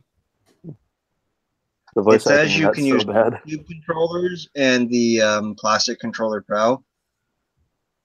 So you're not forced to, waggle controls. It looks like it might be like a mix of an action game and a fighting game. I don't know yet. I played a Dragon little Ball, bit. so- It's mostly a beat 'em up. I don't remember if there's fighting segments.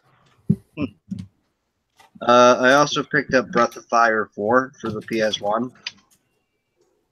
So I'm now down to just having to find Breath of Fire 3. Which I grabbed this from the local game store. And then I also picked up E6. I think this is 6. Yeah, it's 6-1. You've really concentrated on terrible voice acting in games this week. Really? Oh, yeah. Does this have really bad voice acting? Oh, yeah. It doesn't surprise me. Then again, it's also an ease game, so it should be fun. Oh, yeah, it is. I'm trying to think if I got anything else recently. Probably not. I haven't been buying a lot of games recently. Other than that, maybe like a cell phone, but fancy. Nokia makes phones again. And they're actually pretty good. So Is she picking up on the mic? Yep. Sorry. The mascot. it's okay. It's perfect. Someone's very happy. Who wants to go next? I can go. I don't have much, but I'll show real quick. Once again, I didn't get any games pickups this week, but I bought more comics. So, hooray, right? So, as the previous week, I bought Amazing Spider-Man 798. I bought 799 this week. Nice. As they build to, number 800 there. I bought Venomized 3. Venomized 4. And Venomized 5. Got all of them out now. That's the last book in this run. And I bought Venom number 1, which I've heard really good things about. So looking forward to reading that. Just kind of finish up the Venomized first before I dive into that one. So and that's it. That's all I got for pickups this week. Okay. I can go. Okay. Hey, Eric. Let's see. So I've had a bit of stress in my life since my brother moved in with me. So I bought some stuff, like some high-end stuff. Let's see. So I bought, Holy Diver. I just was playing the first level just now. It's a very, very difficult game. Let's see.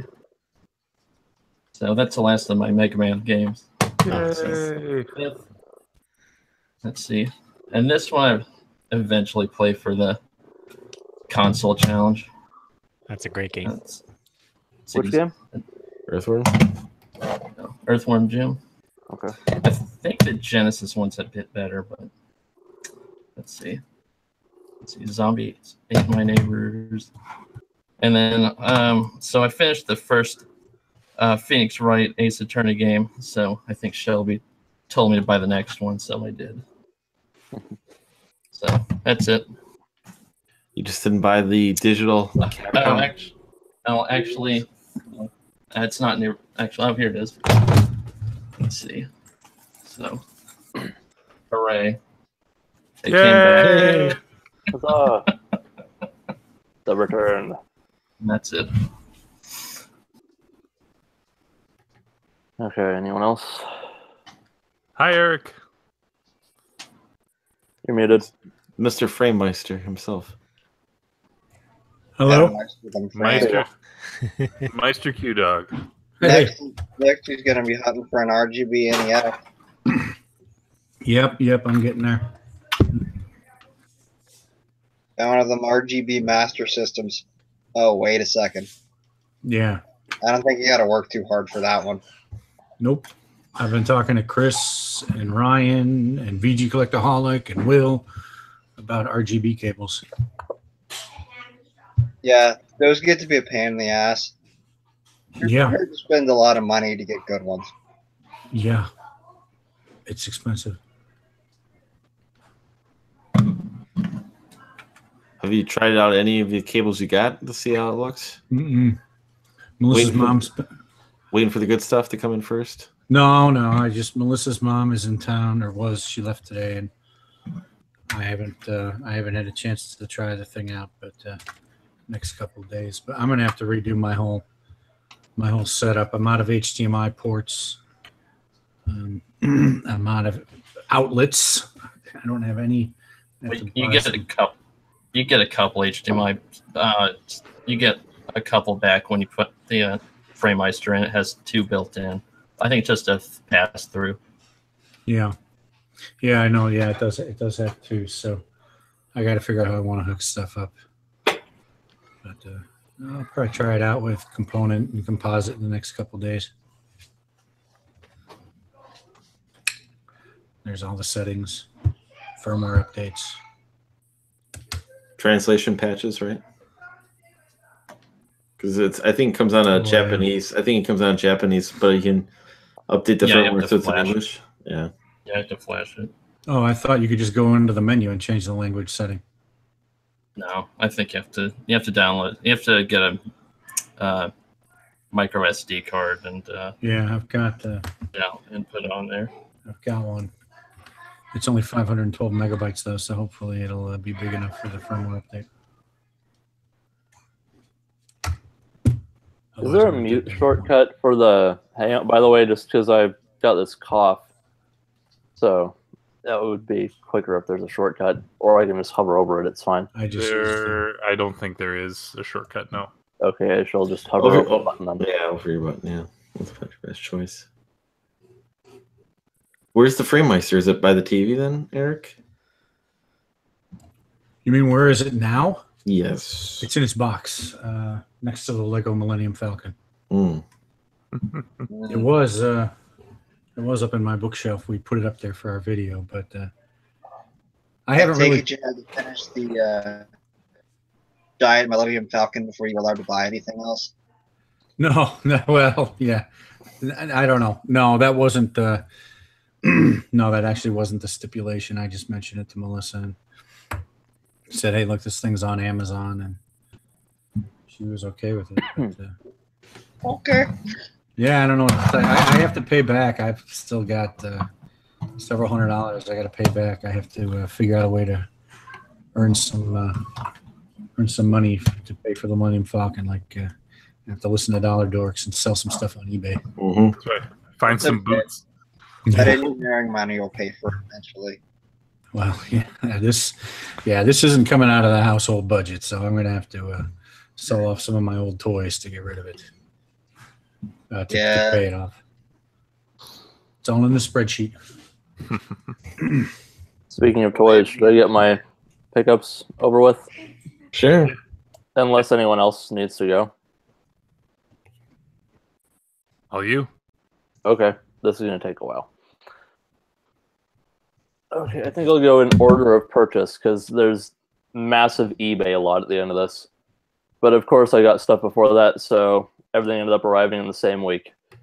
So I'll just start off with the small guy. I got Beachcomber from the Power of the Primes line, Legends class. I actually like this little guy. I like the little transformations. But much larger figures, also Power of the Primes. There are 2 more of those. I got Rodimus Prime. This massive. Give you the scale between the 2. And I'll go a little faster, but I might do part of the transformation on this one just because I like the gimmick. I got the Power of the Primes Leader Optimus, which is really good. And the core bot pops out, leaving you with just kind of a shell of a Prime. That turns into the trailer, but this turns into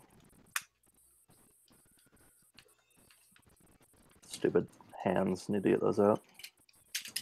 I swear I will not do any more transformations after this because this is going to take so long. Stupid feet. Okay, Orion packs. That took longer than I thought it was going to. So that's that. I think I will leave that there. Most of it. And the last not eBay transformer I picked up was Sky Shadow. Lots of large transformers. But this guy I wasn't seeing him around at all anymore, so I figured I'd get him while I could see him. Are these all newer models, or are they like older transformers? The first 3 I showed were the current line, and Sky Shadow and all the next ones are going to be the previous line. Okay. I got most of them, I'll put it that way. But I'll start off with the small figures. I got Bumblebee. And because there are a couple repaints in here, I think this is Roadburn? I have no idea. Brawn. Kickback. Last of the Insecticons I needed. Rewind, who is the same mold as Rumble, and they turn into like little cassette tape things, but they also do tank modes. And speaking of cassette tapes, I got Ravage and Laserbeak, and Stripes is Blaster's one, but that's just what one of the tapes looks like. Get this out of the way.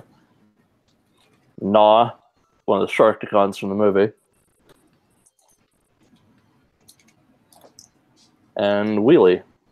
That's all the small ones, I think. This is not going to be any particular order.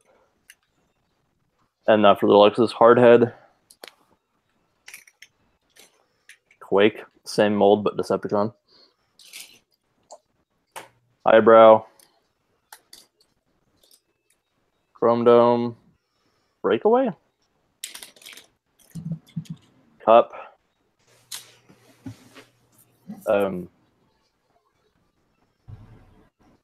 Mind Wipe. Windblade. Croc. Skull Smasher or Skull Cruncher or something like that. They're both crocodiles. Or something like that. Scourge. Blur. Wolfwire, or originally known as Weird Wolf, which is amusing. Misfire. And that's it for the deluxes. And I realized there were more non-eBay figures over there that I just remembered. But the larger figures from the eBay lot is Overlord, same mold as Sky Shadow, but enough differences. Basically got him for free. The other two were the unique ones. Got Power Master Optimus Prime. It's kind of a remold of Ultra Magnus, but it's still a pretty cool figure. And Six Shot. Large Transformers. And the last ones are kind of a group shot. These are from the comic shop. I got a deal on them. It's a Sky Rain Combiner. So, a bunch of figures there. But the best of those, and the last Transformer, I swear, is Bruticus. So, finally, I have some combiners. But, yeah, and the little gun here is a small shockwave. So, that's it for the massive, massive amount of Transformers. That's awesome. Yeah, I spent too much. There are a few issues with a couple of the eBay figures, not really anything major, a couple quality control issues. One of them is missing a gun, and I got the wrong collector card for one of them, so I'll be contacting the seller about that. The last Transformers-related thing, though, and what a lot of those figures come from, is the Japanese season Headmasters. Headmasters? Yes. And so I've never seen these. Is that from like 1986? Yeah, they after the American show ended, Yeah, they did like that last 4 episodes where they condensed a whole bunch of stuff into like 4 episodes, but then they ended it in North America. yeah. But it was still popular in Japan, so they decided to ignore those last 4 episodes that introduced the Headmasters to U.S. audiences and just start again. And that's where actually a lot of these are anime figures. A couple of them, like Six Shot is one of the main villains of it, other than Galvatron, and Really? just a couple of the like Wolfwire is in there, or Weird Wolf. But I'm not gonna go through those again. That took way too long. You can look it up. Yeah. Okay. And Overlord and Sky Shadow are also anime exclusive ones. For Super God Master Force is Overlord, and that's also the this Optimus is for that second season, and Sky Shadow is Victory. But in no more Transformers stuff ever again. The rest of the stuff I got a couple movies: Face Off, Hero, and following along that theme, Red Cliff, the 288-minute extended edition. That's going to be interesting to find time to watch. But it's supposed to be really good. Last non-gaming thing, I only got 2 games, which is hilarious considering how much of the other stuff I got. I got the first volume of the Star Wars Lost Stars manga adaptation, which should be very interesting to look at. There's just like, I think that's supposed to be Han Solo? I'm not sure though. No, that's probably, nope, that's Han Solo. Okay. But yeah, that should be a fun read. I like the book it's based on. But last 2 things. Ultimate Spider-Man. I did not pay full price for either of these. And Genji, Dawn of the Samurai. Stupid Genji. Yeah, there are a lot of Overwatch jokes to be made with that one. That was a lot of stuff this week. I am done. Stupid Genji. You balanced out all those weeks where you're like, I barely have anything. Yeah. Nice. My couch is a mess now. I am surrounded in Transformers. And I did have 5 from the lot that I already had, but I'm probably just going to trade those or sell them. Out of like 35 Transformers, though, only having 5 duplicates is pretty good. So So were you just hunting for lots on eBay, or was the? I literally did one search and I found all of them. Also, Wow. Twin Twist. I forgot him. I think he's missing one of his guns, which is really annoying. But yeah, it's basically I just found all these listings from this one guy, and I debated getting like the Voyager class ones. I did not debate getting like the tiny ones that are basically just the headmasters and a little accessory for them to ride in, which are dumb. But that guy had up almost all of them, except for the ones from the movie, like Blaster, Soundwave, and Perceptor. Those are the only ones he kept. And Sky Shadow. So now I need to find them. Yeah, I need to find the telescope or the microscope piece for my Perceptor. You have the original one? I have, yes. Nice. That's probably not a very sturdy figure at this point. Yeah, I mean the chrome isn't great. It's not so shiny anymore. It's plenty shiny, but like it just seems like there's something missing.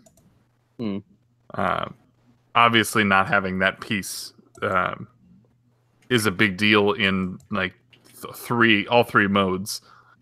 But yeah, I don't have a ton. I have that and Slag, and I think that's it. Just those two. They just did a line of G1 inspired or G1-esque updates of the Dinobots, the full set and the current line. Oh, nice. I'm very tempted to pick those up. They also added a new Dinobot called Slash, I think. It's the first female Dinobot. That figure is incredibly tiny. Like, smaller than this guy tiny. Smaller than these guys tiny. So how is she female? Does she have like robot boobs or Basically, yes. Just a very thin figure. It's like, I don't know, the gender thing with Transformers is a weird problem. Like, did they put tires where her chest goes or something like that? Or? Well, they did that with Teenage Mutant Ninja Turtles, didn't they? I thought they'd have they did. Yeah, it's really stupid. But the cool gimmick-ish with the Dinobots is now that they're now they have the whole set out, it's a combiner. Interesting. Yeah, it's an okay combiner, and Grimlock has some issues because of it. Just in terms of, like, as a toy on his own, he's cool, but he's not like the best Grimlock we've ever gotten. So he's like a chest piece now. So he has a little bit of bulkiness because of that. And then the other four are obviously limbs. So that's cool enough, but I think they stand better as individual figures than they do together as a combiner. I picked up little Devastator, the original one. Nice. Yeah, I got him over Christmas break or so, but it was 100%. I have like the baggies and everything and all the little guns and all that, so I couldn't pass them up. Yeah, I'm very tempted to pick up the new one they did like a year or two ago. The one that was tied into Devastation, the game? I don't think they tied that in. But he's in the first level. Yeah, I mean, I don't think that figure was specifically intended to tie into that game. Okay. Like they did do a Fall of Cybertron version of Bruticus, and it was terrible. So that's not that one. Okay. How do I put it down? This is so freaking cool. These are all deluxe. Massive. Yeah, these are all deluxe sized figures as his limbs, and he's a Voyager Onslaught. The Combiner Wars version of Menasor looks terrible, so I didn't pick him up. He's got like this really wide stance with skinny legs, so he looks like he's constantly popping a squat.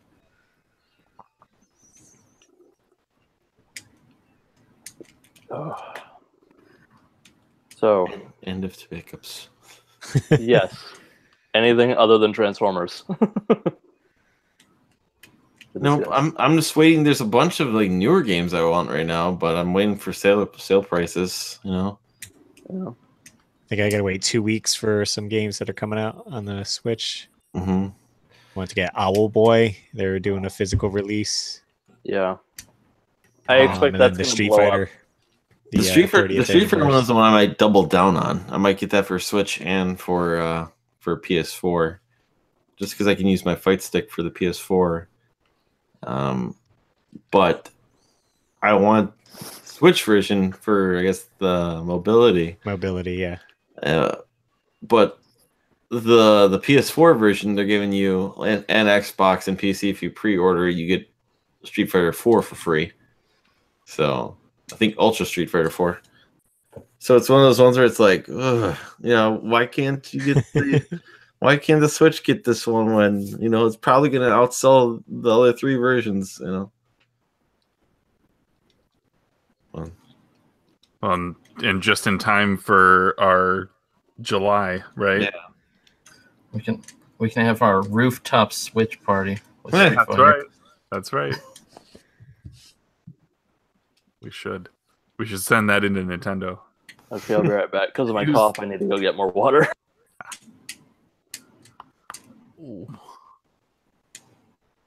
That's good. That's Street Fighter though, because I think it's $40, right? I think it's $40 at launch. I didn't look, yeah, but it seems like it'd be I think I saw it this last weekend as a box layout, and they said 40. So I mean, it's not a bad price, It's almost like, what's the point of buying Ultra Street Fighter 2 for it right now, right? Because you're getting 4 different versions of Street Fighter 2 on this collection. What's the point of buying, unless you really want to play as Violent Ken? Yeah.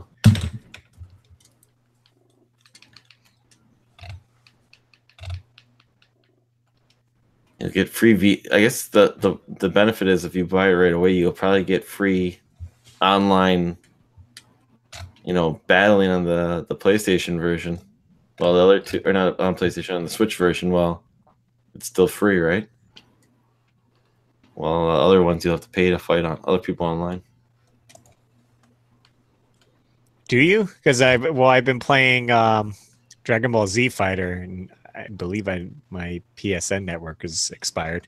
Oh, I always thought I'm trying to remember if it's if it was that, or I might have just had a week left, played it, and then I haven't put it in lately. So.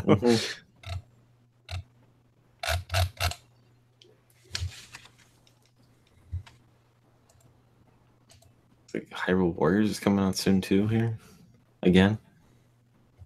I'd like to get that, but not a day. Oh yeah, it said it's supposed to be like best of both worlds, like the 3DS and the Wii U version, and additional Breath of the Wild characters and whatnot. I enjoyed the first version playthrough. Looks like Detroit Become Human's also coming out very shortly here too. Next week. Yeah. I'm not in. I haven't tried the demo, but part of me. I hear it's short, so it's kind of like, to me, it's like, do I want to really try such a short demo? The thing with a game like that, and I think I've had this conversation with somebody, or this has been a conversation at some point, is if you play those type of games too many times, you start to see the seams, and it takes away from the impact of the game, right? Like when you have your perception of choice that all funnels back into this one, tighter narrative, it just kind of the significance there is less. I'm not saying that that's what happens. There's some people who can play that game one time and that's their experience, and then there's those who are like, I need to play it all. I need to platinum it. I need to see every option. And I think that's why games like there are some people who can't replay Mass Effect because they can't make a different decision than the one that they would always make at this one point. or they're like, I always have to punch that reporter. You know, but yeah, so I feel like Detroit is one of those. Granted, I've never played Heavy Rain or Beyond Two Souls, so I really don't know that I'm the greatest one to talk on this one. But it seems like to me that I've only played Heavy Rain, and that's one game I've beaten it once, and I enjoyed what I played of it, but I don't know if I will ever play it again, just because it's like, I think it's kind of like you're saying, but like I don't think this one has many choices. Well, there's things that you can do that will affect the ending, basically how you get the good ending or bad ending. But so I guess if you're going to really strive to get the good ending, But to me, it's like I already know the story. There's one thing I couldn't do to get the perfect ending, so it's one thing I completely missed, like a clue I missed, if you will. So it's almost like LA Noire, where I beat it once and I don't think I've ever gone back to it. And I enjoyed it. It's just, how many times can you just tell if someone's lying or whatnot? See, Dark Souls Remastered comes out too shortly, but it's also a game I think I'll pick up on a sale. well, didn't they delayed the Switch version, right? Mm-hmm.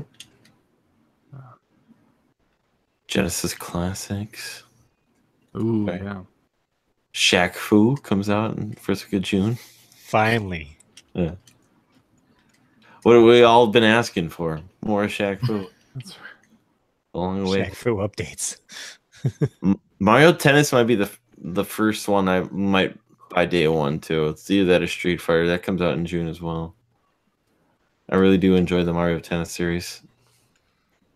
Well, there's is it a invitational on the first? I think so. I thought I saw something like that today too. I can't say I never played a Mario Tennis game, but the new one looks pretty awesome with like the environments and stuff. It's one of Well, Ryan, you're kind of hoping for the resurgence of the N64 era sports games, right? yeah. Bring back a Mario Golf and and tennis and. I personally think you can put it all in one game though, but Well, sure. make a Mario Olympics and make it all like it basically, Just make them good. That's all I'm asking. Just make sure you put in the biathlon for those Americans. I just don't want motion controls. I know they showed it off the first time when they were showing off Mario Tennis, or not the first time, like the second time. They're like, "Oh, you can wag your arms," and I'm like, and then eventually, I think they said like for online mode, you can't use those. You can only play normally with the controller, and I'm like, perfect. That's all I want. I don't want any of the crazy wacky shots. Just give me basic tennis. It's a real fun game, and just give me some cool outfits. With my characters. I'll be happy. I think what they were aiming for there is a an improved visual of Wii tennis, like Wii Sports tennis. Mm-hmm. Like to give you something that's simple, and then still allow you to have the more complex, non-motion controlled version for that. The one problem I had against the Wii U version is you can't play against your friends online. You can play people online, you couldn't play your friends. It was all randomly drawn, which I thought was stupid. To me, that's like a complete rush. Then, if why would you even put it online then? It was stupid. They did Smash Bros. So well, and they completely goofed up Mario Tennis on the Wii U. The game played fine. It just, like I said, the one thing I was really looking forward to is playing my friends online, and I couldn't. So here's hoping they fix that for this one. Would think so. I mean, with Splatoon here, like you can definitely do like private battles and all that. So Yeah. I would imagine it's not that hard. I mean, I don't need voice chat because I can always do stuff like Discord or even like other chats with my friends. But I just want to be able to play with my friends online so I can talk trash. Yeah, you stink. But I don't know. And then of course June, is E3, which is woohoo! That's right. It's I'm hoping. I hope what's called there's stuff. I kind of got an early prediction, if you will, right now for PlayStation, but with them coming out saying like they're really focusing on 4 games. I got a funny feeling it's really just going to be the 4 games. I know they said they're going to have some indie and some third party, but I think it's going to be the old walk by. You know, The sizzle reel. Yeah, because they said they're doing something different this year. I think they're gonna really. They'll probably have one really big announcement that they'll save basically that you're not knowing about, you know. But I got a funny feeling to just not expect like, and I think ultimately it deals with everyone having their own press conference really this year too. Square Enix has their own thing, you know, that they're gonna talk for a while, and Ubisoft. I think with these, you know, third parties, EA having their own, it hurts the big shows, your Xbox, your PlayStation, your Nintendos with that big reveal, even if it's multi-party, that like reveal at your shows is killer basically because people will then associate that game with your press conference, right? Like Final Fantasy VII was huge, even though it's on everything. That was huge for and is never coming.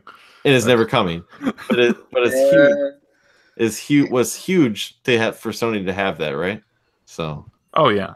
So I almost kind of wonder if it's really just going to be like the 4 exclusives. Majority of the time it's going to be that. Maybe one surprise, and then a walk by of the Madden running on a PS4, Call of Duty running on a PS4. You know, so early prediction for that. After reading. I mean, the last time they came out and set expectations on what they said they were going to do at PSX, they kept to their word. Mm-hmm. And everybody, despite everyone else being of the mindset of like, there were no game reveals. Mm-hmm. Like, but we said there would be no game reveals. I think they're trying to get that across. Like, they're going to have stuff because the games that they're going to probably release are going to be top notch. It's just that people want to see what that big game 2 years down the road is going to be. You know, what do you have for us in the future? You know, well, like they're going to have a VR section, right? Yeah. They don't have to cover Vita anymore, so you can just save some time on that. Yeah. So what are the 4? Last of Us 2, Spider-Man. Well, I They're think already announced, right? Those games are already announced. Yeah, they did. Tsushima is that? Yeah, and Death Stranding. Those are the 4. Yep. The focus is on those ones. Okay.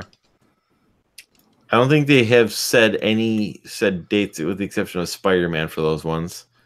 But I imagine they'll probably reveal the last skin, the last pre-order skin. I think Last of Us is coming out this year. I want to say. I don't think Shoshima, whatever it is, the samurai game is. Yeah, Ghosts of the Samurai. Tsushima. Sure. I don't think that's because that was pretty late. Well, granted, I think did it debut the same time as Last of Us? No, it the one after last. Tsushima was at VGA, the VGAs. I thought. Was it the VGAs or the Paris Games Week? Mm-hmm. Memorable.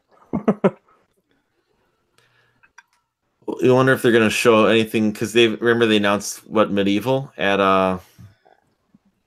we call it. Right. So I wonder if they're going to have a trailer for that, even if it's not much, you know. Yeah, remaster that PS1 game so you don't have to give it backwards compatible. I just wish they did both. Make it backwards compatible and sell you the update if you want it. Like Blizzard did with StarCraft? Basically, yeah.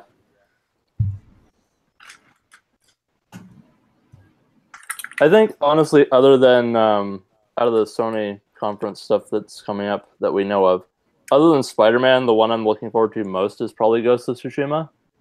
Just seeing, because we haven't really had a good, like, ancient Japanese or Chinese setting game in a while other than Neo. Mm-hmm. And Neo is a Dark Souls-like, so it's just It's Like, it's like Tenchu, right? Like Tenchu's kind yeah, of Onimusha. Onimusha. But it's kind of one of those things where it's like I would love to play that, but it's so freaking hard. And that's not what I'm in the mood for right now. It's just like I just kind of want to enjoy the setting in combat. I don't want to get my freaking ass handed to me every time I run into an enemy. Which is part of the reason I picked up Genji, because it's just like PS2 had so many of those good games. That generation had that. It had the Onimusha games. It had Shinobi to a lesser degree, and Ninja Gaiden was on Xbox at the time though. But and Tenchu, but that was stealth. But it just had all that stuff. It's more than just Dynasty and Samurai Warriors. Would you count Jade Empire in that Probably. bubble? I was kind of more focusing on like beat 'em up hack and action. slashers. But yeah, but Jade Empire definitely falls into that. Bujin Guy, the Forsaken City. Or Forgotten City, whichever one that PS2 game was. I just want to know what the hell Death Stranding's about. I don't even know if you'll know what that's about when it's out. I bet they do too. I think, yeah, I bet you they want to know. If Sony wants to know what it is. They're like, yeah, sure. Now please explain what's going on here. It's this thing that goes like this now. That's right. It's just waving. Yeah. It's going to be interesting to see what we see at E3. We should talk about Rage for a second. Let's get been a ready lot of to it about that die. announcement. Get ready to die. You better get You know what half of the stuff is? I blame college. It's one of those ones where you almost wondered maybe someone had an idea. I mean, because Josh seems to not like playing it right now. I still am going to give it a shot because I paid $1 for it. You know, I'm going to give it a shot to see if it's any good. But for the first Rage? Yeah, give it a shot. You know. Well, Josh said he was trying it. Mm-hmm. But yeah, I mean, I watched a review earlier today just to kind of see, like, in the moment, what were they saying about it, and they gave IGN gave it an 8.5. Oh, of course. The reviewer. What was that? 6 years ago on YouTube. Yeah. I mean, it was I went and looked it up. So I didn't even know what it was. Yeah, Hey, the first one that popped up, I was just going to click on it out of convenience. So I don't care. IGN typically has decent reviews. No, they Just don't. ignore the number at the end. Listen to the words, man. I could have watched the classic Game Room one instead, I suppose. There you go. Was it Undertow? Did Game No, Trailers it was proper. I think Game Trailers did too. I really always enjoyed Derek's review from Undertow. I saw he applied for IGN to be a reviewer there, and I really do hope he gets it, because I know, I guess his followers then flooded IGN saying, "Give this guy a job." So, would he be the? I mean, his stuff was his own writing, right? Yeah. Like he wrote, and then there was never a score. There was never a score. It was just his review, Sure. basically. So, I mean, I think that's gonna. He's gonna have to buck that trend if he really wants. Well, I'm sure you can give a score. I what's called Classic Game Room. They never ever gave a score out. It's just like their thoughts on the game. That's true. Truxton. In the intergalactic space station. Out. I bought one of his books. That outdoor simulator, I think. I have one of his books. It was like how to make YouTube review a show or something like that. Yeah, that's one I have. I still haven't checked out his. I think I don't have Prime, so I haven't watched what he's putting out anymore. You know, if he still put him up on YouTube, I would watch him, but I don't. You know, Trust only cares about more trust. What does he do now? He does Classic Game Room on Prime. No, he doesn't do it on YouTube. Weird. It's exclusive, to Prime. Well, my buddy actually took his series and put it on Prime and got like a whole new audience. And so many more people, I guess, ended up discovering it. He kind of wrote with Pat Contry the video game years. Mm-hmm. And it did like so much better on like Amazon Prime, like because it was just reaching like not the, I guess, people that always watch video game stuff, but kind of people who were just like, this looks cool. I remember retro video games. Yeah. Well, and that show fits that crowd perfectly. Like Right. that whole VH1 I love the 80s kind of approach. Well, I think John D'Elia and Pat said if they are open to do more episodes if it keeps getting views, but I guess it's way down the line. I wanted to get more into the 90s, so I was like, come on, guys, that's more my generation. Let's get going here, Yeah, that's what early people 80s. keep, early 80s was a little too much by Eric. Early 80s was a little bit before my time. When I started gaming, it was really late 80s, like 88, 89, into the 90s. So that's what I want to bring in the 90s here. That's what I wanted to see, but I understand there's a lot of work that goes into those episodes. So, well, I went to their panel at a Retro World Expo, and it sounded like it was kind of crazy, just how they had to track down all those people for interviews and stuff. mm-hmm. I think they'd have to wrangle all those people at, like MagFest, and then and then it'd be years before they'd even use the interviews. So. I mean, you look at it when it started, and Ian had short hair, right? Yeah, I think no facial hair. Yeah. So how old do you know how it was basically when it aired? I don't know, dude. I've been going back and watching a lot of YouTuber stuff from years ago recently, and they look so much different now. Almost every single one. I think. What was it? Yeah, Norm had like really long hair. Now it's like short man. Yeah, I think. Yeah. Norm wasn't being grilled on his Brasso use. Oh, that was stupid. That was just stupid. As he should be. It said it was a last resort, but there are other things you can use as a last resort. Coca-Cola. That's actually gonna do. You could use Coke or Pepsi. Yeah, I wouldn't recommend that. Yeah, just have that phosphoric and carbonic acid. Just chew it up. Or Chew you that metal. Pepsi, the real last resort. Or you could go, here, kitty, kitty, kitty. Here, kitty, kitty, kitty. I need you to pee on this for me. Right, third kitty. That's. And then you're gonna wonder why it doesn't work in a month. I can't remember it.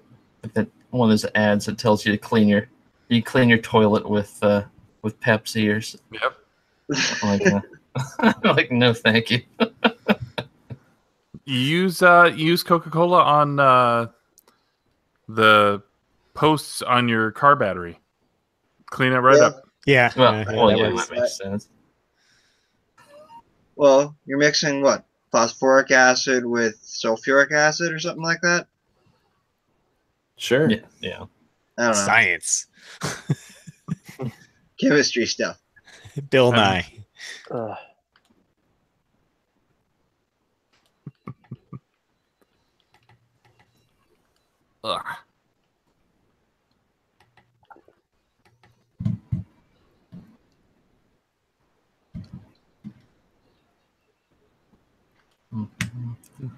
And I haven't picked up a cartridge game in a long time. I don't even know why. Play or buy? Either, honestly, but mostly just buy. I haven't bought one in a while. I got that, I literally think the last one I got was that copy of Contra that I got however many months ago. All I know is it's been a little dry in the cartridge games in my area lately. Yep. I keep finding stuff for like PS1 and PS2 though. PS2 is always available. Yep. Oh, actually, PS2. My one buddy, he's got it like thousands at his store. So I wonder why. he literally says, "No, I don't want your PS2 games. Sorry, too many PS2 games." There's only But one. they usually look Rome, 1800? Like 1700 something. Like between, I think, all the regions. Yeah, there's so many, and yet it's probably really easy to get a complete set of them. Yeah. Oh, yeah, that was the dollar dorks 90% of it's discussion. garbage, or maybe Well, not 90, but there's a lot of shovelware in there. Yeah. Oh, yeah. 90 is probably conservative. Well, if there are that many games, I mean, that's going to happen. Hey, shovelware still counts toward a full set. Yeah. I know. That's why I don't have any full sets. I Does that hold true to the Virtual Boy library?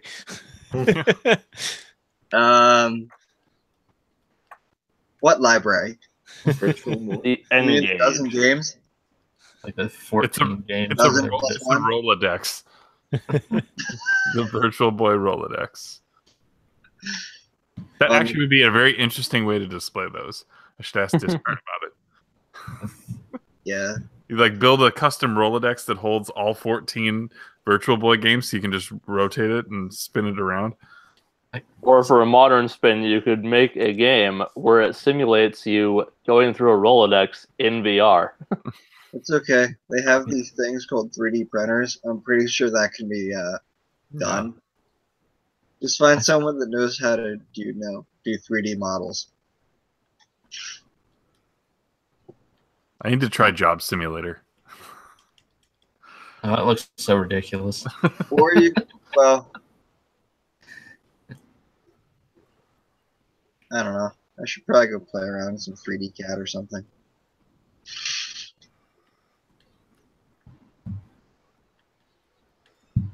You said CAD, right? Not cat. CAD. Go play with my 3D cat. Yes, I made my older brother program them from scratch because I needed a program that was a 3D CAD.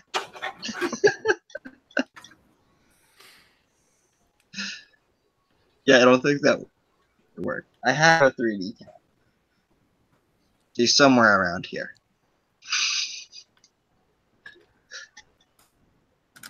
Don't need another CAD. Are you taking summer class, Yoshi? Yoshi, are you doing summer school, or are you taking off for summer? I'm off this summer. I can't afford summer school, and it doesn't really affect when I graduate anyway, so why? You probably could use a break from school.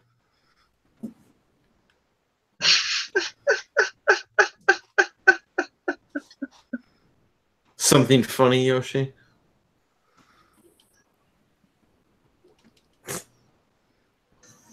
He just wants a Kit Kat bar. Oh. No. No? No. Give me a Just break. running the calculations, trying to come up with a response. Sure. The wheels are turning.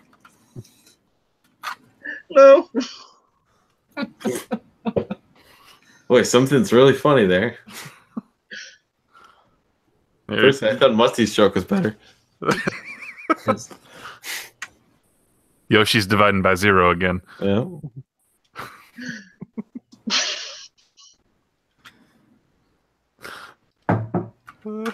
You don't divide by 0? You want 0 on your exam? Literally, if I ever taught a math class, that's what I'd say to them. If you divide by 0 on your exam, you'll get a 0 for a grade. Some kid always tries to do it, apparently. There was some big hubbub, I think, in the DC area where somebody owned an Infinity, and then they had a license plate that was 1 div 0, and all the math teachers in the area got all pissy about it. I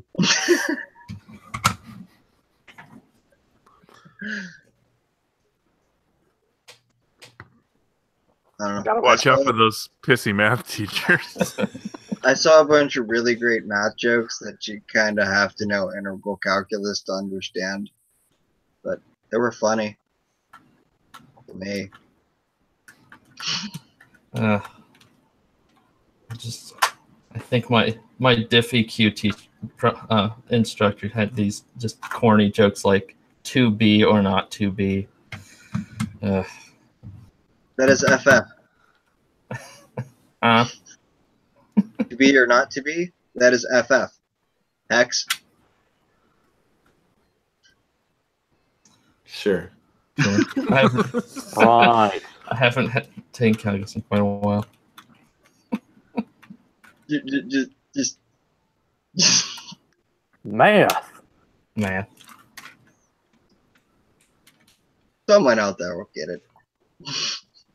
So let me ask you guys a question to kind of retrieve us all from where we are right now. Got this box of games that are my doubles. They are my I'm not keeping anymore, and the Facebook is like nobody is even kicking tires on it. The cat just jumped. Hold on, let me just show you. The cat just jumped up there. Good job, Kitty. Are you gonna get down? Your reaction was pretty good right there too. I should probably get her down because if she gets behind that, we are gonna be in a load of trouble. So I'll be right back. How's that thought? Put the camera. I want to see this cat attack here. Oh. Dang it. Just when things were getting good. Dang it, Bobby. Ball. Bad cat, Mr. Kitty. Bad kitty. Yeah, bad kitty. Musty's gonna come back with all scratch marks and claws marks on his face. He's like, well, that was an event. I was going to do a courtesy mute, but I was just leaving it open to possible sounds. Okay,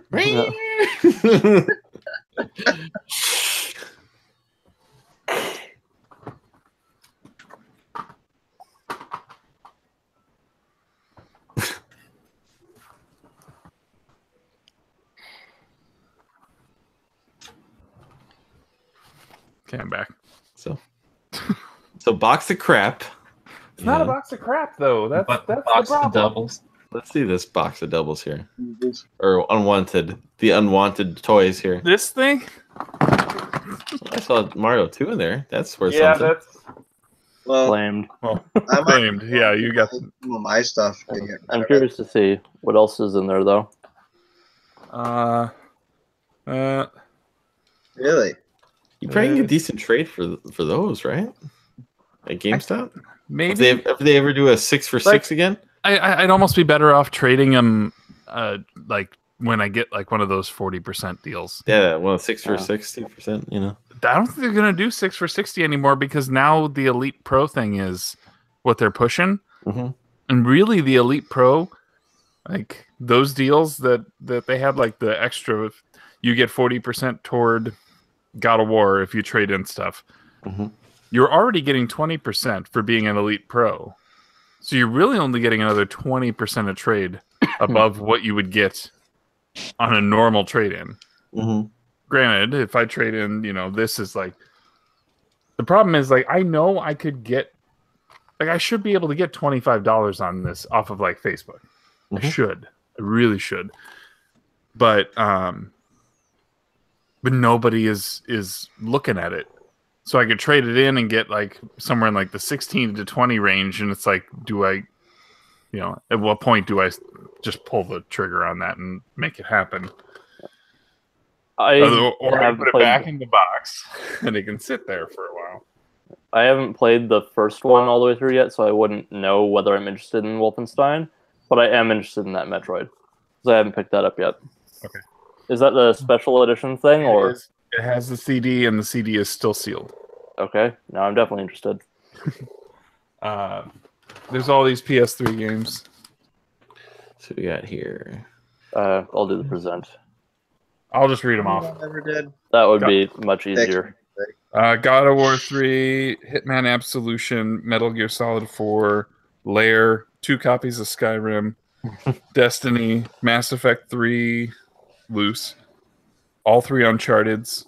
The third one is the Steelbook, The Last of Us Steelbook, and WWE 13. Absolutely nothing. But I can't remember who It's a said great they. starter set. Like honestly, like If you got a PS3, if I had a you system need to something sell else. for it, that would be a great way to. Who was just talking about looking for steelbooks on the Discord? I need to pull that up. Julian was. Okay, so you could tell him about that. Good point. But like the only one in there that I would maybe entertain is a Lair, but that's just because it's exclusive and a curiosity. Yeah. But that's not even worth shipping. No. Let's see. Then there's NES games. Nothing great. You're gonna have to read most of those. Can't really see them. The only top one I couldn't. Mario, World Class Track Meet, Duck Hunt, RC Pro Am, Ice Hockey, Where in Time is Carmen Sandiego, and Tecmo NBA Basketball. Nope. Those are all still somewhat desirable. You guys, Yeah, RC Pro-Am. That Mario 3-pack is a decent one. You know? Yeah. Then here's some Atari games. I should just list them for like, here's $5. Give me $5 for this. Someone will. Pitfall alone is probably worth that. See if Mars is missing any of those. I doubt. I mean, the most common of the common. Oh yeah, there's that one. So I don't know. Nice. That's the Manuel's. Thank you. UN Squadron. Hey, I don't have that. I'll take that off your hands. Stunt Race FX. The Lion King. Well, maybe. Sonic 2. I almost had the Lion King once. There's a bunch of Atari ones, like Space Invaders and Pac-Man. And actually, they're ones that go with those loose carts. Have to show you guys a manual that came through the game store the other day. See if I can hold it up to. Holy Christ! Whoa. I'll give you $10 for it. I have the cartridge that it belongs to. So the boss has the cartridge, but we were joking around at the store. We're like, we don't want to tell him it came in because then he's probably just gonna be like, just put it in with the box. It's like, no, we want to sell it, like, or at least show it off. Yeah, that's a desirable one right there. It's not something you see every day. We were trying to look up last sold ones. I think one was on eBay for like, I want to say like $1,000 or something crazy, or like 800. Mm-hmm. And then we were joking about. I was like, let me take it down to Kinko's and freaking print one. And my friend was saying, I guess like people actually sell like, I guess like bootleg manuals for like $30-$40. And I was like, we could just keep printing those. What's it cost? $5 in colored paper. Mm-hmm. The high quality laser print ones, though. Yeah. Someone's not already copied that manual online already. I'm sure you can That's what I'm find saying. maybe something on The Etsy or PDFs have to something. be somewhere. Yeah. Can't find the PDF. Yeah, that's what I was gonna say. Just hit print, done. I mean, half the time you could go find PDFs of strategy guides and manuals and all sorts of stuff. Yeah, you don't even have to take the staples out at that point. There's this little stack. Life Science, my old nemesis. I can't tell what that middle one is. Mario Hoops Oh, or Professor Layton. I don't think I actually saw either of those, but Professor Layton in the Diabolical Box. I don't know what order those games go in at all. Or Mario Hoops 3-on-3. Or Feel the Magic. Ooh. Get off of my butt.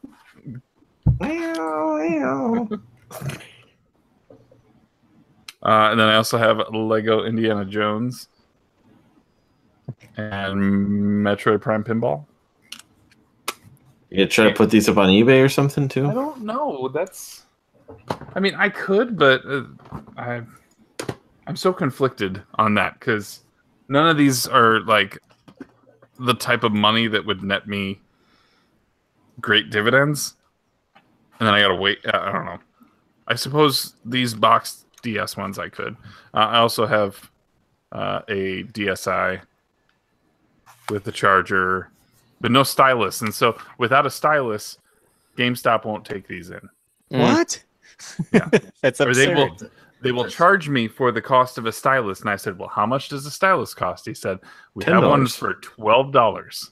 I said, how much will you give me in trade? You would get it with 20 if you had a stylus.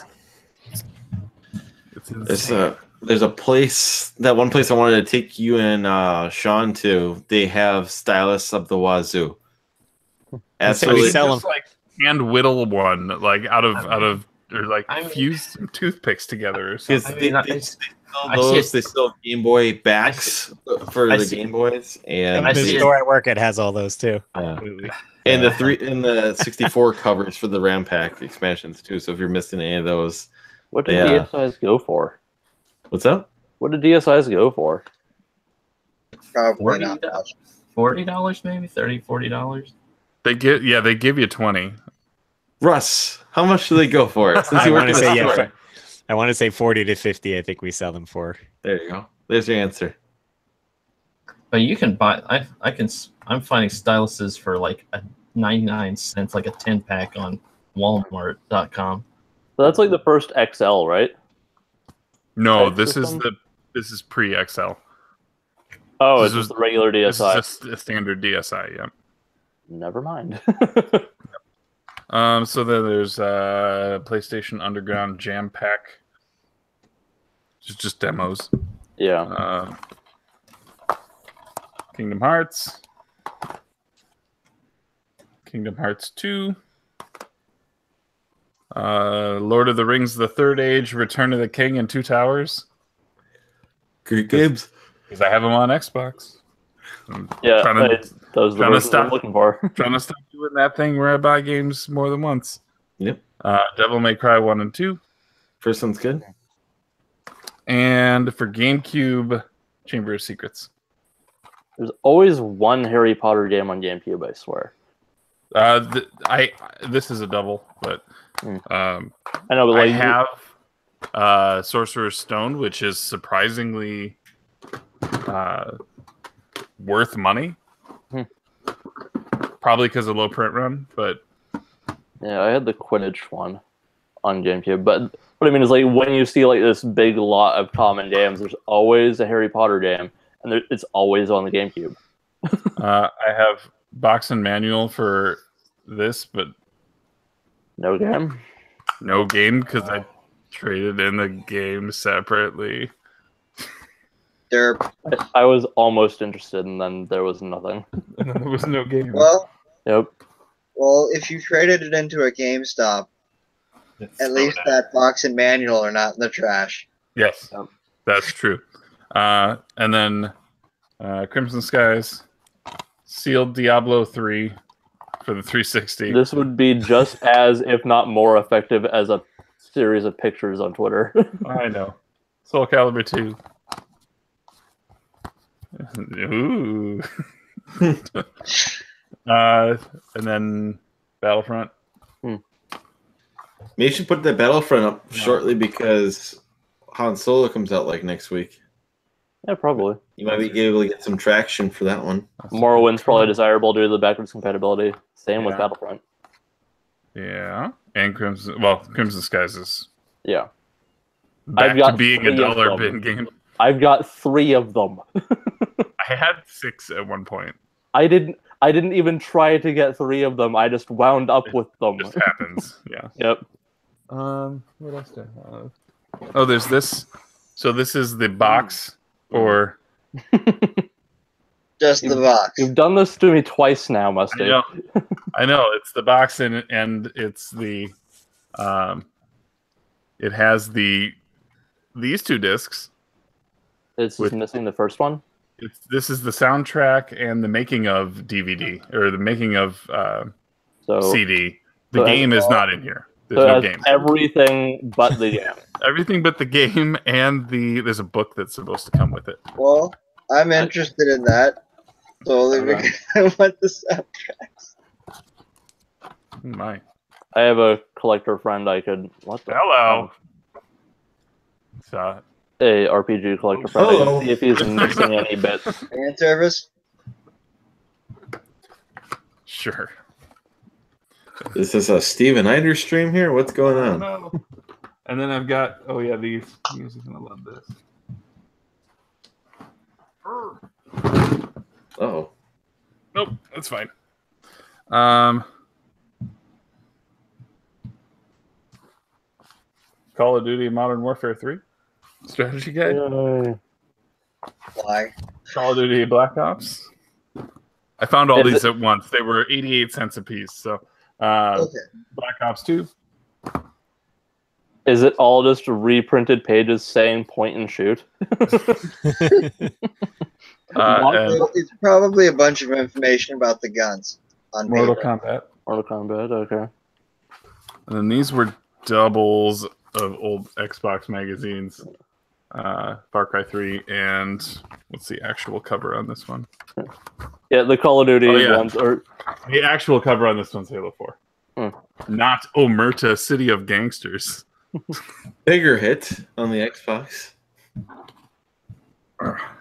All those Call of Duty ones are just the controls on the first page and just printed over and over again. Like an old school tutorial. No. Press forward to move. Use right stick to aim. Objective. Defend soap. Help soap. Follow Captain Price. Get to weapons cache. I think that reads more interestingly if you don't know those are character names. You're clearly in the prison. Defend soap. Yeah. Yeah, that's. I don't think it's the soap you're defending, but. No. But yeah, there are guns and there are those type of. I was gonna say. Those type of I bet grids. half of that book has to be like guns and classes and loadouts and all that other crap that they have. Multiplayer maps and perks and stuff. The things you actually need strategy for. So that's fair. I should just call, not my GameStop, but my local shop and just be like, can you guys throw me $1 on each of these, please? I'll give you $1 for a Mortal Kombat one. Yeah, I don't care. I'll bring it to Chicago. There you go. I actually really like that Mortal Kombat game. I thought that one was really good. Kratos exclusive character. Is he in that strategy guide? Hold on, I just put it down. So let me take a look. And Rain was the DLC along with Freddy.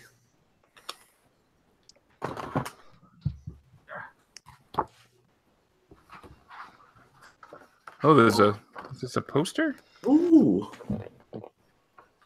While we're talking about games we no longer want, I did actually manage to sell my limited edition copy of Record of Agorist 4 last week. Ooh. Didn't get that much, but like that stopped being a novelty for me a while ago. Kratos.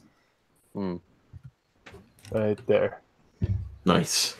Yeah, that's in the PS3 one? Yeah. Okay. Exclusive. I was actually looking at that in the store last week, the game.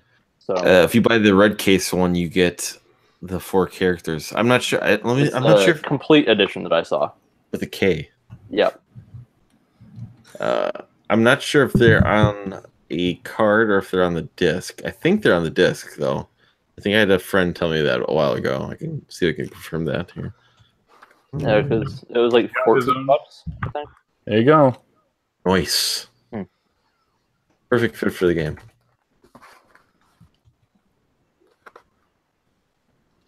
He looks so young. Boy.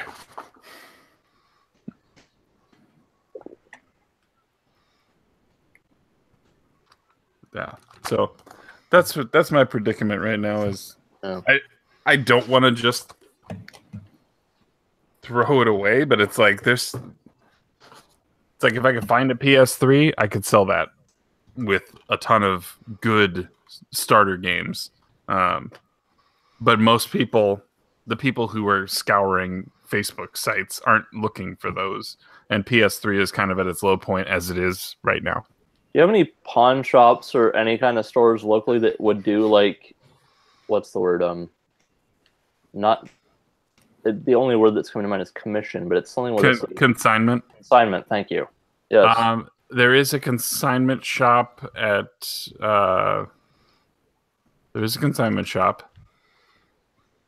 I would need a whole lot more than this to get in there. Like you have to like come in with like at least like 2 boxes of stuff, and you have to. It's all like appointment based and stuff like that, which is kind of blah. Yeah. I could potentially do that. I mean, that's where I found a lot of my things. If you had it with a PS3 and did the bundle thing, then probably would be easier. Mm-hmm. So I just don't have to commit to finding a to finding another PS3. Oh. So just to confirm, though, the complete edition with the red case is with all the DLC on the disc. Okay, I don't remember if it was red or not, but it did say complete edition on it. To be honest, I've never seen the complete edition not in a red case. Okay, it might be a swap case, or I just didn't notice. Anyway, I'll be right back again. Sure.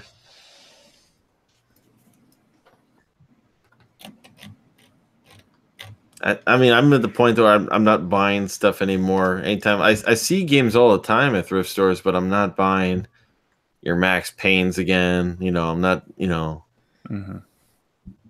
you see stuff. Well, your margins just aren't there anymore. Yeah. As much. They're charging almost the same price for these games as I can if I found them at a video game store. Yeah. And I would get it probably, most places have a disc buffer, and like you can't guarantee that you can look at the disc, but the majority of the time you're gonna get a better disc, at the stores because they're not gonna take, or at least a return policy too. Mm-hmm. Yep. So it's there's one place where I work 7 days. You can return it. If it doesn't play right, and it's occasionally you'll find your Klonoa 2s or stuff like that pops up, stuff that actually is worth a damn or stuff that you're actually looking for. But I'm not buying Grand Theft Auto 3. I'm not buying You don't need 8 copies of GTA. Those are good games, but I'm not. I Copies have of them. I have them. I'm not buying that again. Yeah. Well, even having that on PS2 and Xbox is pushing it for me at this point. Mm-hmm. If I'm going to play either of them at all, like that's the other part to this whole equation. Is like, okay, well, I'm at least down to 1 copy of it, but am I actually going to even play that copy? Don't know. And the thing is, it's like, your choices are get a penny for it, taking it to a video game store, or donate it. So, and I enjoy the game, so it's kind of like, I almost rather just keep it for the fact. Yeah, that's the tough part. It's my original copies for my Grand Theft Autos that I bought back in the day. It's like, do I take $1.20 and turn this in? I probably shouldn't. Like, because it's in like immaculate shape. Right? Mm-hmm. Like, but then again, the person that I bought it from probably never. There's 1 mark on it. I take it you don't have any local stores around you, huh? Not. I do, but they check out the back cover art on this. They're just not interested then? I really haven't reached out to them. I have taken a box of, like, when I did my Xbox purge 2 years ago, I took a box to them, and they wouldn't take everything. they were like, these things I basically we would just turn around and throw them away. We're really not even in a position to offer you anything for them. I'm like, okay, well, put them back in the box and I will take them back with me. I could take this whole thing to them and see what they would price it out at. At least the stuff that people didn't say were of interest. If I could turn it into one game, or a little bit of store credit, or an NES Classic in a month, then maybe that's the way to go. But I feel like I've got I feel like there's money in here, and I'm trying not to undersell myself on it. Yeah, it's all incredibly common. So it's like collectors and stores aren't really looking for it. Yeah. But I should message Julian about the steelbooks. Yeah. Because the timing works out there. Yeah, I think we get rid of some of my GameCube games that I'm never probably gonna play again. Like Beyond Good and Evil, that can go. I did not enjoy it for when I played it for the Cartridge Club, and I have 2 copies too. Besides having an HD remake, all those ones. So it's like both of them can go. There's a few other games like that case too. Mr. Cat. Why'd you get on the bookshelf? What'd you do that for? How did that cat make it all the way to the top of that? She jumped onto there's those bins, those storage bins. I have them stacked 3 tall in front of it. Mm-hmm. So she jumped from that. Here, I'll turn the camera. The black and yellow storage bins there in front of it. She jumped from that to the top. And that's smooth up top, so I don't know how she managed to not just slide right off. Cats find a way. Yeah. Your reaction was pretty priceless for that too. Like, I was like, well, because there's like a ceramic owl up there, like a vase, and if she slides over the top, then I got to move that whole bookshelf out, and it's a 6-foot drop down behind it. Poor kitty. It's like, you got to make it to your appointment tomorrow, Cat. This cat's got some broken legs. We don't want that. How'd that happen? Can't keep her mouth shut. What'd you have to do? Show Kitty who's boss?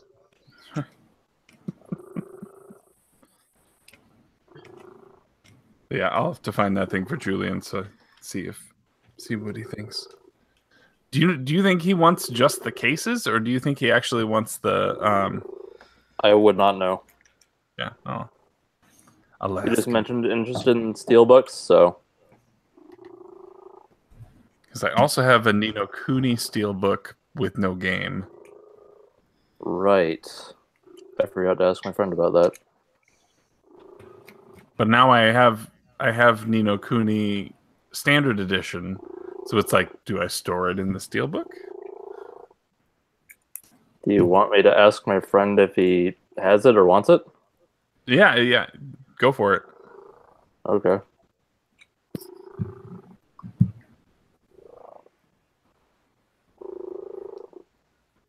Cat.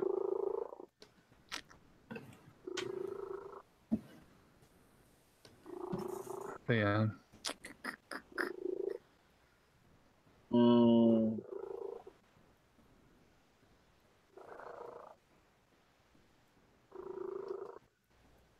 So Deadpool comes out this week, right? I completely forgot about it. Yeah, that's an easy movie to forget about for some reason. Well, I'm just saying, I thought it was next week it was coming out. I was under the assumption I looked at, I think I was wondering why all the reviews were popping up today, and then I looked and I was like, oh, because I have tickets for it. I was like, oh. I told my buddy on Saturday when I saw him, I was like, yeah, 2 weeks, I'll see you for Deadpool. And I also messaged him today. I was like, oh, by the way, that's this Thursday. So make sure your plans are accordingly. So that's exciting. And then Solo is the week after that. So and then nothing. That's it. All the movies at the same time, and then nothing after. Nothing else matters. So, did Avengers move up so that it wasn't coming out on May the 4th?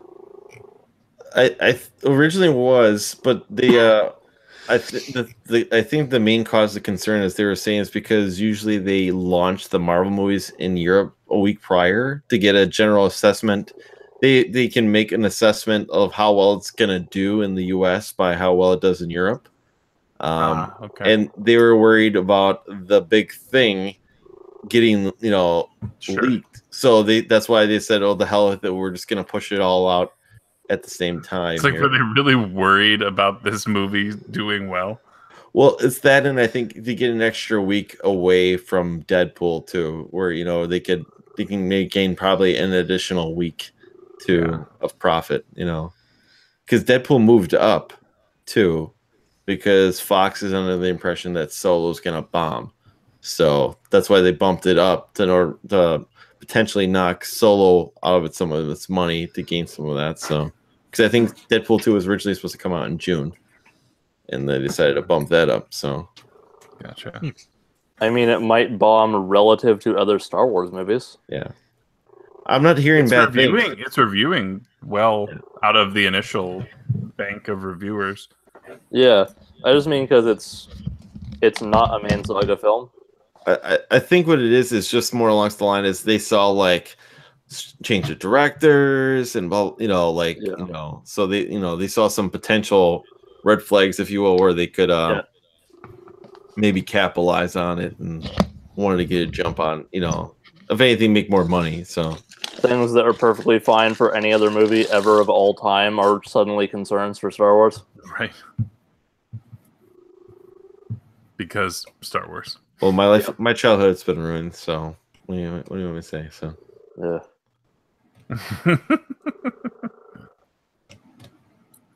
This cycle of stupid people.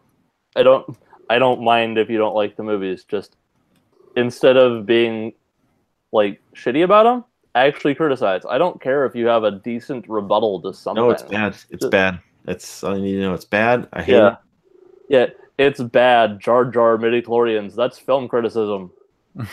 But no, it's that, and then I see that they go back and try to rewatch it, and it's still just as bad. So they're offended. So back to the Nino Kuni thing. My friend has never actually heard of that, so he might be interested. That's a pre-order thing, right?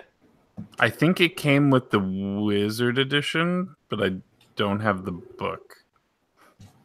Okay. Is there anything in it other the story? Than... No, there's nothing? not. Let me go. It's on a pile somewhere. Let me go grab it.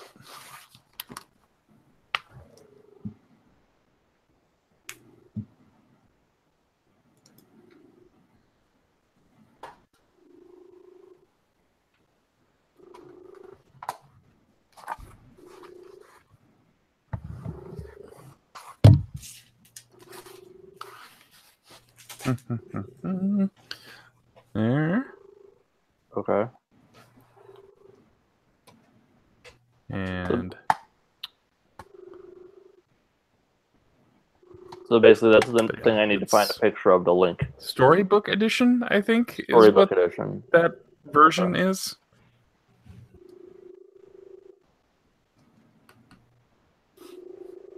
Oh, hold on. I muted myself somehow. I can hear you. Yeah. Can't hear. I can hear you. I don't think he can hear us is the issue. Hold on a second.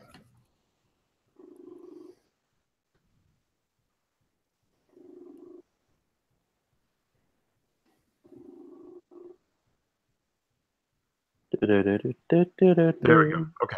Better now. Doodle doodle doodle.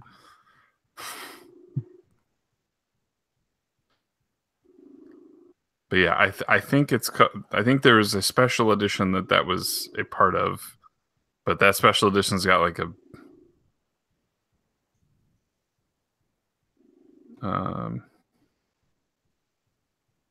it's a limited edition essentially, and that's part of it. Yeah. But not the like bonkers Nino Kuni 2 limited edition. That thing is insane. Which one? The like massive one that has the statue in it and the there's multiple actually. I'm seeing There's also like the European one where it has like the music box diorama thing. For the second game, not the first one.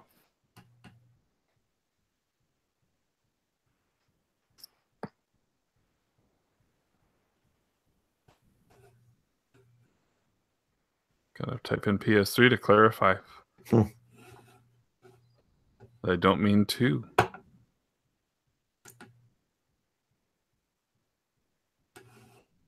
Steel.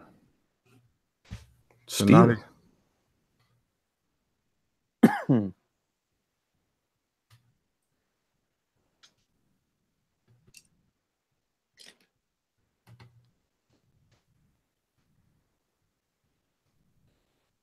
No way. What? $1 million. Well, there's 2 of them listed on eBay, just in the like Google search results. One of them also has the standard edition of the game. These are not sold listings. These are not sold listings, but there's that. It says $100. Yeah, I don't know that I buy that. Mhm. And then there's this one, which is just that steelbook alone for $90. Well, the standard edition probably is only worth $10. Sure. But if you look at the Wizards edition, which is the one that has like all the stuff, that's the steelbook that come on. There you go. It's a steelbook and the book and the box. It's a steelbook and that box and a whole bunch of other stuff, yeah. Did that come with a standard edition, or was it just the steelbook with the game in it? I presume since it came with nothing the way you got it, it didn't have the game in it when it shipped. Well, I mean, I only acquired this alone. There was no. I know, that's what I mean. Yeah. Since it is just the steelbook by itself, I assume the limited edition came with the standard edition of the game and the steelbook. That would make like this, right? Yeah, a lot of games did that. Yeah.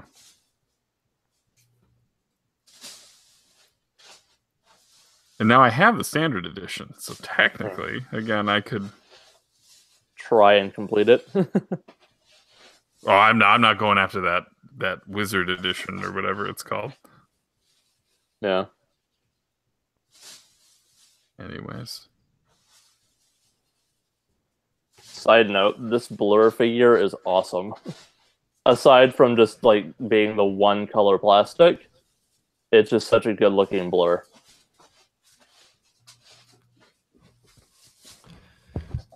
I've got Transformers next to me. What do you expect me to do? I was gonna say, guys, I'm gonna probably wrap it up for tonight. It's starting a little later for me, and getting kind of tired. So I'm gonna head out for this week. Yeah, we can. Yeah. You guys can keep going. I'm just gonna. No, I mean, I actually started earlier than we normally would for once. I should probably tell Russ. We should probably tell Russ. Yeah, that's true. And then I should also reiterate one more time, if there's anyone watching this in archive or the people who are watching it right now, starting next week, there is going to be a dedicated channel for the Hangouts, a different YouTube channel. I will link to it in everything that I put out between now and then. I will push it out on Twitter. And then that will be the place where we do the Hangouts going forward. We're just doing that to simplify things so that it doesn't always have to be one person starting the Hangout every single week. So, and through the month of June, I know for sure I'm going to be busy. So, It's one of those things whenever, sorry to cut you off, but it's one of those things whenever we had another person doing it, no one knew where the hell to find the Hangout. Yeah, that's quite true. And then that way, we don't have to depend on somebody who has a channel or has to go make a channel, and then like you said, having to dig to go find it. We can avoid that. So we'll do that starting next week. I'll make sure everybody knows. Yeah, you're probably gonna mention it in now, and I'll mention it in now. I'll probably mention it in because it's a change to my channel, right? So yeah, I'll probably mention it in Thursday's video as well. Yeah, you could probably do like a 1-minute video saying, "Hey, this thing is moving over here." Yeah, maybe I just do a no cut, just quick. But yes, we can wrap now, and then whenever Russ and these other two guys get back, then we'll just be gone. Yeah. Yep.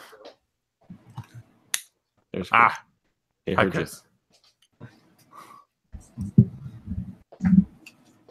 We're in the process of wrapping up, Chris. Right. I wouldn't have taken any offense if you'd shut it off. But yeah. I should probably leave. I'm going to leave a note in the group in this chat here for us so that these guys know what happened. He's back. Had to clean the litter box, go to the bathroom. Well, it's good timing. I think we're on the verge of shutting down for tonight. Sounds good. Yeah. I'm trying to stay up. I got to go bring my buddy to the airport. So I was like, well, no point in me going to bed. That's good. We appreciate you coming by. Yeah, absolutely. It was a good time. I'll see if I could catch it next time as well. Yeah, and it will be next time on the new channel, which I will push out to everybody very soon. Nice. Yep. But, okay. Well, talk to you next week. Yeah. No, we'll see you guys next week. Dokily. Later. Bye, everyone. Have a good night, everybody. All right. Bye, guys. Bye. Yep.